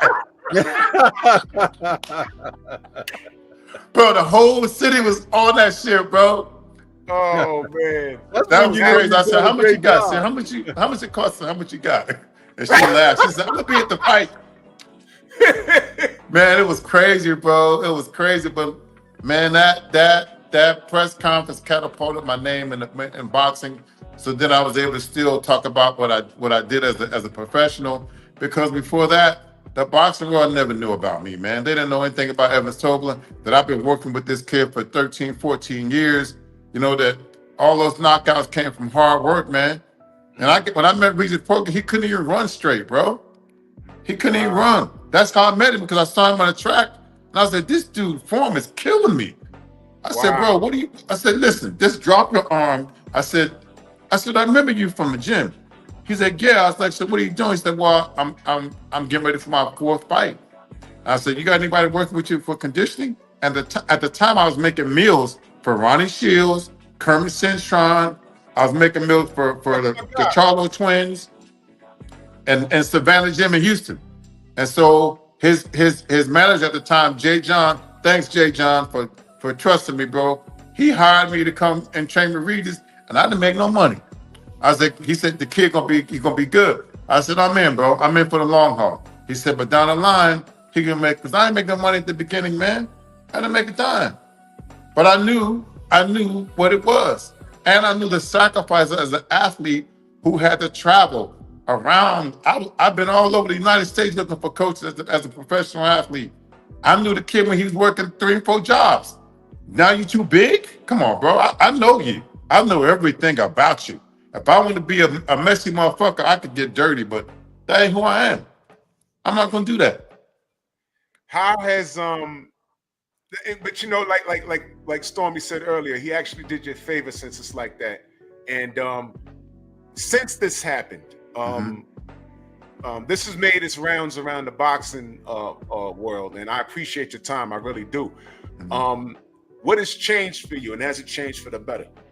Well, yeah, it's when I look at it from a Christian side, from a standpoint, every door that God has closed for me, or every door that closed, I was doing something else. There's something bigger for me in store. I had a great career with Regis Prograis. I did my job at 100%, and I'm looking forward to bigger and better things. I'm coming into the 2025 season with 2 world championships under my belt, along with the things that I did with him, because you can't ever take that away. I was a part of 2 world titles. And then, you know, the boxing media has embraced me, man. They embraced who I am. This is who I'm like. I'm like this every day. So I can go to a platform and just be listening, and they'll acknowledge me. What a blessing, bro. What a great opportunity to move forward. Even being on this platform with you guys. Come on, man. I'm who does this? My name is known in the boxing world, so as God's willing, I'll get more opportunities. I was in Manchester. I did an interview with 13 Rounds. Shout out to them too. And they asked me who did I want to train. I was like, I would love to work with that big heavyweight Martin Piccoli. I'd like to work with Anthony Joshua. And they ran that a couple of weeks ago, and it went crazy. You know, I don't know what's going to happen, but it's opportunities out there for Evins Tobler. You know, and my boy, and I'm gonna say this, that I wasn't gonna say it, man. So when they ran that ad on the interview with me and Piccoli, it looked like we was ain't nothing done with me and Piccoli. It was an interview, and I was asked a question. So Regis goes, and I'm gonna tell him, he goes on to the platform and puts on there, don't work with him. He'll ruin your career. Wow. That's what that weak ass nigga said. Wow. That's the hood in me. That's the hood in me. See, well, no. Check this out. Now, see, Drew, do you see what I was saying earlier about character? Yeah. Absolutely. When I can identify it, bro. It's like it's another talent and gift that I have. And Drew knows that because we collaborate a lot and we talk behind the scenes. We've become good friends, and I've put him up on other things that have happened. That just having vision, being able to see, you know, and the whole point of that is to be able to take sound counsel and to be able to allow it to work for you, because you're a God-fearing man. I take it, and I've heard you mention being, you know, so always remember it this way. He'll never let you be ignorant.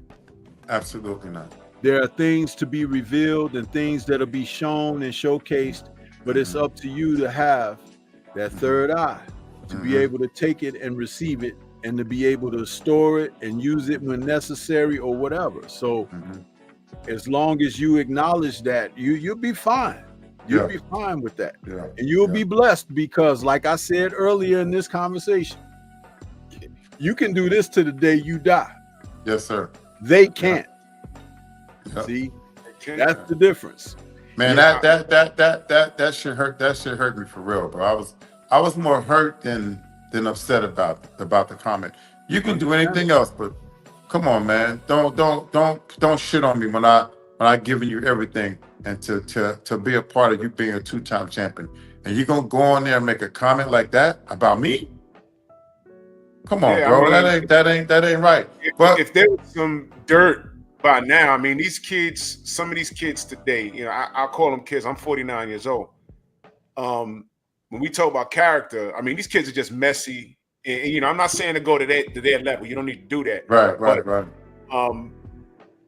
I gotta figure if there was something personal that happened between y'all, he'd have leaked it already. Everybody's on Twitter and everything else, spilling the beans on stupid stuff. I mean, he'd have leaked it by now. But I ain't never had nothing personal with the kid. If anything, what they would do, you know, in this instance, and just understand how modern society is. See, what he'll do, Evans, is he'll shadow you. He'll follow where you are, what you're doing, your appearances, even like being on this show this evening. And then he'll come around and try to say his piece against it or whatever, this and that. But again, that only invokes what we've already disclosed. Yeah. You know, the poor character. That's all that is. Yeah. But you know what? As I've often said, my chat knows that, you know, I get kind of graphic with my little metaphors and everything. When you poop and get off the pot, you don't care about where the contents go, right? You Right. just want to make sure that the plumbing is working. That's it. Simple as that. Yeah. That's it. You know what I mean? Yeah. As Well, far I as, wanted to ask you a question that talking about Sandy Ryan and Michaela Mayer. Mhm. What did you think of that situation that ended up being an attack on Sandy going into that evening's bout, and that person threw that red paint on her and everything? I had thought that would be a high profile fight for women's boxing and everything, but I really didn't like what happened to her in that. You can check my channel. I did a video on it. I talked about that. I broke that down. I really didn't like that. I thought that was a horrible representation for the U.S. to host a fighter who's come from overseas and come here and only look to do good things in the sport, and for someone to have an attack on her. What your thoughts on? Well, I'm gonna tell you, and I wasn't gonna say that either, but I'm gonna tell you what happened with that. An hour, like I said, an hour before, I was sitting in the lobby waiting for Michaela to come down, and I was at the bar with my son-in-law. I was drinking some scotch, and remember I told you earlier that the same guy that Regis hired to be his manager is the same manager for Sandy Ryan. We had already had our disagreement about. I told him it wasn't a disagreement. I was just telling him, I'm not the one you need to be talking to, bro. You need to be talking to Regis. He's who you work for. You can't tell me nothing. If he wants to tell me something, you tell me. But he told me anyway. You know? So the guy walks up on me, and I'm talking about like he could have kissed me. Talking about, man, shake my hand. I said, bro, get the fuck out of my face. I'm not shaking your hand. I don't owe you nothing. You're not my friend. We share a fighter, and that's it. It's gonna be professional like that, but you in my space. So I stood up. I said, get the fuck out of my face, bro. He puts his hand behind his back. I was like, oh, he's trying to get me to do some dumb shit. that's right. So I said, no. I said, okay. I sat back down. Not even 8 minutes, I see Sandy. I'm at the bar with my son-in-law. I got my son-in-law videotaped it. To him in my face, me telling him to get the fuck out of my face. 8 minutes later, Sandy Ryan walks by. We're sitting at the bar because Michaela hadn't come down yet. And then all of a sudden, I see her run back inside. And I'm like, what happened? So I walk out to the lobby. They said somebody threw the paint on her. You know who they blamed for that? They said I had something to do with that. You can't be serious. Yes. They had said I had something to do with that. What the fuck? And you know that's from the other side. That's from the other side. I don't know if it came from her. I don't, bro. Another thing is this. When you throw paint, when you throw a bucket of paint on somebody, it goes everywhere. It goes everywhere. Yeah. She only had paint on her right side and on her foot. And then all the commotion that happened between her manager, who tried to provoke me to fight her. What a coincidence that happened 8 minutes, not even 10 minutes after he walks away and goes outside, and she comes out. That whole After thing trying to was get me to start a fight with them. I didn't do it. That whole thing was orchestrated. The interaction with you, and then where would they get a can of paint? They got out of bed that morning planning that shit. I don't know, bro, but I was, and so when I got to, before I was going to Manchester, they were like, we're not gonna have you on a press conference. I said, okay, it's cool. I'm good. I said, every time I'm on a press conference, I'm representing Regis. I'm not representing I don't even say nothing about Evins Tobler. I represent my faith. I represent the team. I represent the fighter. So I know how to conduct myself in a press conference. Can I sell it? Can I talk shit in the fight? Yeah, I was talking shit back and forth with Sam Jones. Me and Sam Jones became pretty cool. But I reached out. I said, I want Sandy Ryan to know that I had nothing to do with that. Now, one thing, I don't even know if she knows that her manager tried to come up to me and start a fight with me. She don't know that. But they blame me for that. Did they get any video? I got the video of the guy coming to my face, but I don't know about the paint being thrown. Like the actual assault, because that's an assault. I don't think they got a video of it.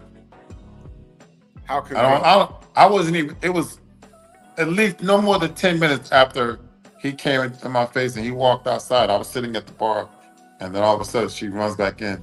Well, now from hearing the inside that of your experience on that evening, it looks even more iffy now that it's possible that the Ryan camp could have set something up for drama's sake or whatever, to get some kind of sentimental. I don't know.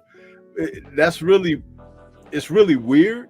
Yeah, it was crazy. It was. We're living in some weird what a coincidence. Yeah. You know.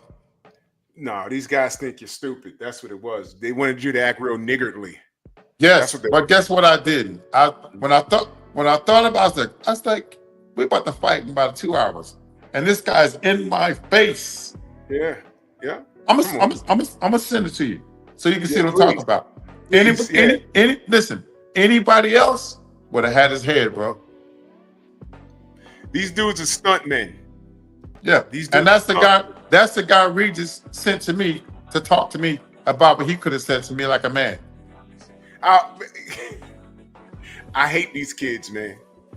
I hate these kids' character flaws. They have a whole bunch of character flaws. Just out of curiosity, you ever met Regis' parents? Yes, I'm cool with the parents. I'm cool with the dad. I'm cool with them. I sent the dad. I said, listen, Mr. Prograis, I'm about to step away from your son. I'm about to step away after 15 years. And he was like, okay, well, good luck with that. That was it. I mean, I guess Regis is grown. He can't, yeah, and his dad, me and his dad pretty cool, man. His birthday a day before mine. I mean, there's some people that are in that camp that know I gave everything I had to that kid. Everything I had. So it seems my like professionalism as an athlete, my wisdom as an athlete and as a man and as a father figure, as a friend, as a motivator, I gave that kid everything I had, bro. And to be, what are you upset with me about? I don't get it. I'm real big on men behaving like men, and I try and get the lineage of a man. Like, okay, if you're acting a certain way, where'd you get that from? And I don't want to know who their father is, who their grandfather is, and because you could do the best way you can, but sometimes your kids can stray away from from the principles you instilled in them. Mm-hmm. That's why I'm curious about who this new group that's working with him. How did that happen for him to treat you that way? Because it sounds like you've been the most solid person around him since this whole thing, since his career. So since I don't know how you became the scapegoat of, I guess, his misfortune. I have no idea. What exactly is he blaming you for? I don't get it. I know. I can't even tell you the amount of energy I poured into this kid, man. I don't have no regrets. All I have is gratitude. I'm thankful. And guess what? I got an opportunity and still have an opportunity to be one of the top conditioning coaches in the boxing game. I get an opportunity to come on boxing Drew Titan when my man I can't even see that coach. Stormy. Yeah. Listen, I get an opportunity to come and talk to guys that are very knowledgeable of the sport of boxing, media, boxing itself. I mean, it's just going to get bigger. And I don't know if Regis didn't understand, but the media like me. I mean, I could do some crazy, but I'm not. I'm not going to do that. I'm going to wish that kid the best. The best with your career, Regis Prograis. I hope you continue to go on this journey. And in my neighborhood, they say when you leave a neighborhood, you go to another neighborhood, you represent them. You don't represent me. So guess what? We ain't on the same team no more. So I might be across from you. And salute to my brother Thomas from the Bronx, because he's the one that connected us. That's my my man. Yes. Thomas, yes, salute to him. And I'm gonna tell you, soon, I don't know the exact date, but we're gonna have Bacoli here soon. And when I can get it definitely gonna be here, I'm gonna shout you out and I'm gonna pull you up and you can talk to him directly. Yeah. Because that guy, he's what I call him the smart bomb. Because he's been here the whole time and no one's really like paid attention. Yeah. And he's here. Yeah. And he's a killer. And what's interesting is his last fight against Jared Anderson, the fight he had prior to that, I want to say it was against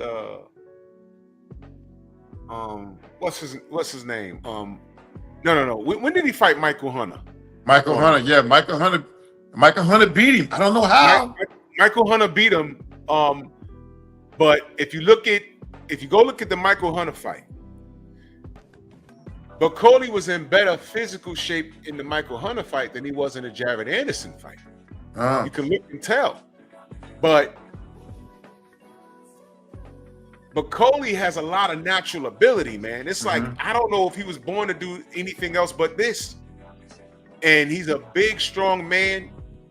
And like I said, if you go look at the Michael Hunter fight and look at the Jared Anderson fight, he's about maybe 20 pounds heavier. But Jared Anderson, there, Bacoli's 20 pounds heavier from the Michael Hunter fight. Okay, he's heavier in that fight. So that says a lot. That says something about the training. The hand speed is there. The natural. He has accurate. He punches very accurate. Those uppercuts are devastating. And it'd be exciting to see if he gets with a strength and conditioning coach where he trims down and he's just feeling a little better. And what I tell people all the time, your look is just a byproduct of how you take care of yourself. Yes, sir. Right. So that'd be interesting to see. Yeah, and, listen, bro. I took a kid like I don't know if you remember. You don't know if you remember Dominic Gwynn. Yes, I do. He was on the show not too long ago. Well, when Dom came back to boxing, I got Dom in shape. Yeah. Dom was 260 something pounds. I got Dom down to 231. And how long? About 10 weeks. Wow. About 10 weeks. Wow. And when I tell you, so when you look at a guy like when I look at a guy like Bacoli, I got to look at what you just told me. It tells me some things, because you never know. A guy like that could fight better at a heavier weight. It depends on where is the endurance? What is our goal? Our goal is to be heavy. Our goal is to be able to punch long and punch long hard. Punch harder for a longer period of time.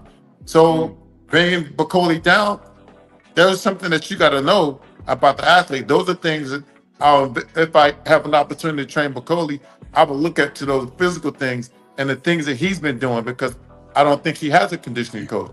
So coming into a guy like that, you got to evaluate it and look at it. But I do know that I can help that kid. When I looked at his box rec and I looked at his outings, he appears to be more comfortable around 260. But his last few fights, he's been 280 something, 290. He's been too big. I believe that if he can target fighting, especially fighting top opposition, around that 260, a couple pounds over 265. Yeah. Because he's a naturally strong man, but like you said, you would want to keep the endurance up and to make sure that conditioning is there in the event that fights go into later rounds. Right. His size and strength alone is going to wear on people. Right. That he's going to give people difficulty with that, because I believe he's 6'6". Yeah. Man, he got combinations too. So Bro, yeah. I've been itching for a heavyweight. I've been itching. Heavyweights really don't have no limit on what you could do with them physically if you do this right. Guy like Jared Anderson. Anderson still has so much upside. Like if you look at his body, he's the type of athlete that could use a nice regiment weight program for the upper body. But it has to be functional. You know what I'm saying? He can't get like Deontay Wilder did. He got too big. Yeah. Yeah. You know, so man, I've listened. God bless me with this, whatever I got, bro. I can look up this boxing, and you know, boxing still, some of the old school stuff of boxing, it still works if you incorporate it with the right type of training. You know, guys want to do all fucking running on the treadmill with a mask on your mouth and all that. I don't believe in that stuff, man. I like that old school shit. Some of that stuff, there's nothing better than training. Nice 80-degree day on a track and field. Yes. With some calisthenic equipment behind it, there's nothing better than that. It's nothing better than that, man. Oh, I mean, we can appreciate the newer stuff, like when it's super cold outside or whatever. Yeah. Nothing better than getting on a damn track. That treadmill will fool you. Yeah, man. Yeah, listen, man. A mile on the treadmill is not the same as doing a mile out in the street. It's not. It's different, man. It's different. It's not. And believe it or not, I don't like to run, but I do it. Yeah. You know, on a good day, I'll give you a 7-minute and 50-second mile, but I feel like I'm gonna die after that. That's a good pace, though. That's good. I feel like I'm gonna die, though. I ain't even gonna hold you. But I do it because I have to. You know what I mean? Yeah. But normally I just throw the treadmill on 6 and I'll just jog for 3 miles. You know what I mean? But I hate running. I ain't even gonna hold you. I like jumping rope. I hate running though. Yeah. I hate it, but I just do it. You know what I mean? Yeah, I got a little. I put some swimming into the program. I do a lot of stuff, man. Everything related to boxing. So I mean, the sky's the limit for me, man. I'm always thankful, like I said before, to be recognized by boxing media because this is the platform. This is how my name get out there. And I appreciate you guys having me on him. And I'm available. I'll talk about boxing all day. No doubt. Well, we definitely gonna have you back because we're gonna have some. February is a big month. We're gonna have a lot of fights coming up, and when we have those big fights, we got the Usyk and Fury rematch coming up, and I plan on loading the panel. We're gonna absolutely load the panel. We have a lot of professionals on here.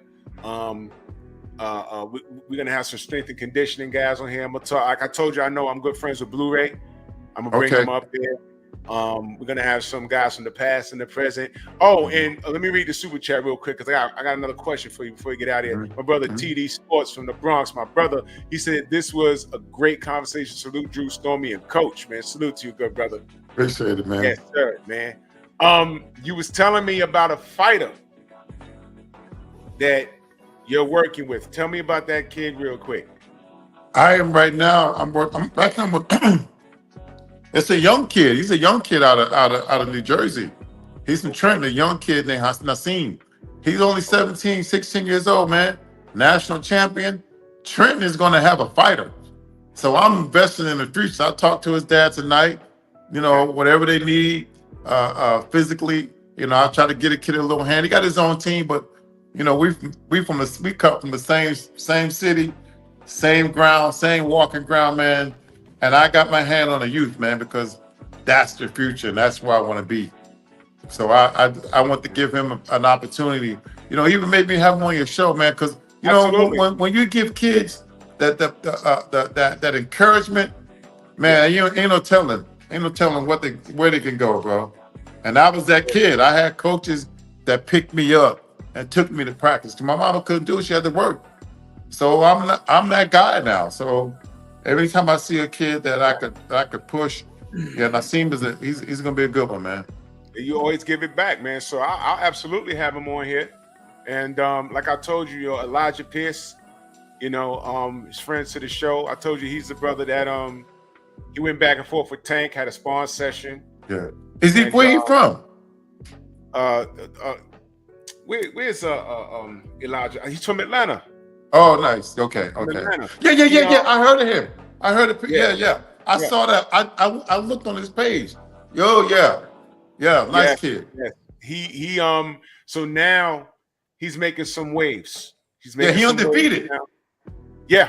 No. He has a loss, but he's gotten into his groove, and he's what is he at 126 now? I think he's at 126.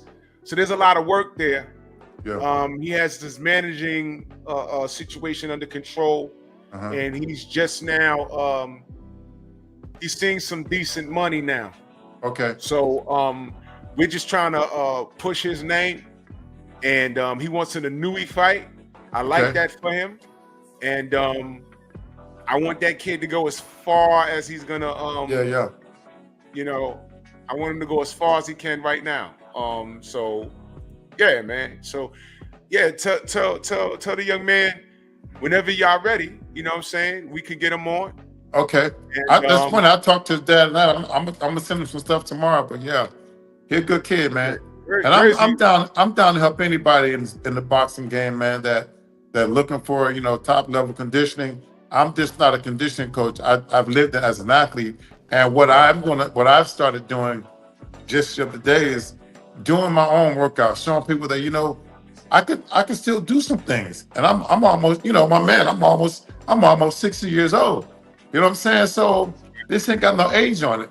So I'm gonna start posting some things that coach is doing for his own health and strength. Right. So because I'm trying to be around. I got 3-year-old grandson. Shout out to my grandson, the Super Roman. My daughter Betsy and her husband Tom. Man, I'm gonna spend the New Year's in New Jersey with my family, and I'm gonna go to Jersey and see my man. So maybe sometime when I'm in between the 25th and the 2nd, I'll be in Jersey and I'll hit you up if you got some time. Oh yeah. We neighbors. You know what I'm saying? I'll come up there. I'll come down there for real. Ain't nothing but a I-95. Yeah, my son-in-law lives in Hoboken. Okay. Oh shit. Right over the bridge. Rough. But I love the hood. I head over there. Hell yeah. Hey, listen, Hoboken is totally different. When I was coming up, you couldn't go to Hoboken. Yeah. Now it looks Jersey City look like the suburbs now. They gentrified, man. It's like that. Yeah. With Brooklyn. When they told us they're building a whole arena in Brooklyn, we was like, where? Hell no. But now you go to Brooklyn, now you see white folk running around. I was great to say that. I was like, what the fuck happened over here? In 1994, it didn't look like that. No, sir. Gentrification is a motherfucker. I was talking about Asian people walking around Brooklyn. Oh, yeah. Listen. At night? I remember when I got off the highway and went through Harlem, and I first noticed it was like 3 a.m. I saw a white kid out there with his laptop. I said, what the fuck's going on here? Bro. What the hell? He need to be up the block of his ribs touching. How it's 3 a.m. He's it's, on his laptop? What happened? I saw it back then. I was like, what the hell? Yeah, man. It's changing. Gentrification is something different, man. Y'all don't know. If y'all just went to Brooklyn for the Barclays and you never been to New York, I'm telling you, where the Barclays is, before that arena was built, you couldn't walk over there. Yeah. I saw a crackhead in 90-degree weather. I saw a crackhead with a big old winter hat on, shadow boxing in the street back in 94. Oh my God. Hot as hell. I said, man, I forgot I was even down there. I've seen him in my neighborhood looking up at the ceiling, at the sky. 0 degrees outside, no clothes. Man. But it's crazy, man. I thank God that I was able to see all that and go places and travel. I went to college in Puerto Rico, so I was in a tropical island. I mean, 5-6 years of my life, man. National champion, all this stuff. But I was able to be around that, man. I was blessed, bro. I was blessed. Hell yeah. Salute to TD Hart in that super chat. He said, just shouting out one of the best duos on YouTube, man. Salute to you, good brother. Yes. Well, we can talk to you all day, all night, man. But I'm gonna drop you my direct line in the DM right now, brother. Okay. But, cool. And I'm definitely gonna have you back. You know what I'm saying? When we get Bacoli, I'm gonna let you know way ahead of time, so I can put you in direct contact with the brother, man. And I'm gonna drop the link to Stormy's channel. Okay. DM also. I'm down. The brother talks the X's and O's, man, and Oh, yeah. he don't talk about what happens. He explains why it happened. Yeah. And, I almost want to call you a damn psychic. Yeah, I man. want to call you a psychic shit. Because the shit you said tonight, it's real. I can't dig down, but I'm going to tell you right now, you was right. You was Drew right. will tell you I have that effect. It's like it's a gift. I've been here before or something. It's like it's just bro, because you hit I'm that shit walking on the in a head. certain light and with purpose, man. Yeah. I've embraced it. That's good. Listen, everything you said, I receive it, bro. Everything you said, I receive it. You know, I'm gonna move forward just like that, and you know, look forward to coming on here again, man, and talking real stuff for real men. So Yes, I'm appreciative, bro, and I appreciate y'all for having me. Man, anytime, bro. I'm gonna have you back, and it's called failing forward. There's not a situation that we as men should walk away from that we don't learn from it. Mm-hmm. And the 15 years that you was with Regis, it wasn't wasted because you learned something. Yep. And what you do, there's a future in it. Nobody could box forever. When he walks away, he's gonna have to reflect on his relationships. And you know, it might take a few years or whatever, but you'll get that phone call. You get that phone call, and you know, it'll be what it be. You know what I mean? Right. And that's what it is, man. He has some growing to do, and let him grow based off Absolutely. of what you've explained, because I haven't spoken to him. But you know, but man, salute to you, good brother, man. And I'm a DM you my math right now. Sounds good. But, Sounds man, we're good. gonna definitely have you back, man. Thank you so much, right. man. Blessings, man. Blessing on the things that you guys have coming up. I'm gonna claim this now for you.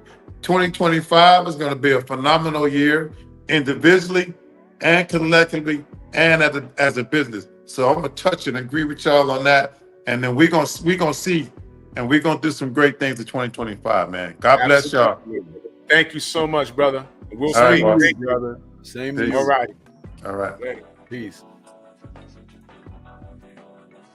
Man, that was very eventful, man. That was very eventful, man. We ain't gonna hold y'all. We've been cooking for 2 hours and 30 minutes, man.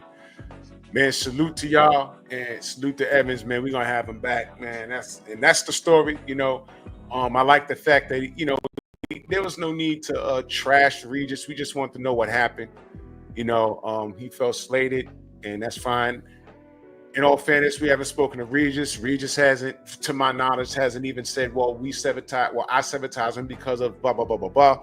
Haven't heard it, but he told his truth. So it is what it is. And, you know, new friend to the Strong House. And, yeah, that's what it is, man. So we ain't going to hold y'all. The queen should be on. We way past our time. Stormy, let them know they can find you. And everybody can find me right here on YouTube. Stormy B Man is my channel.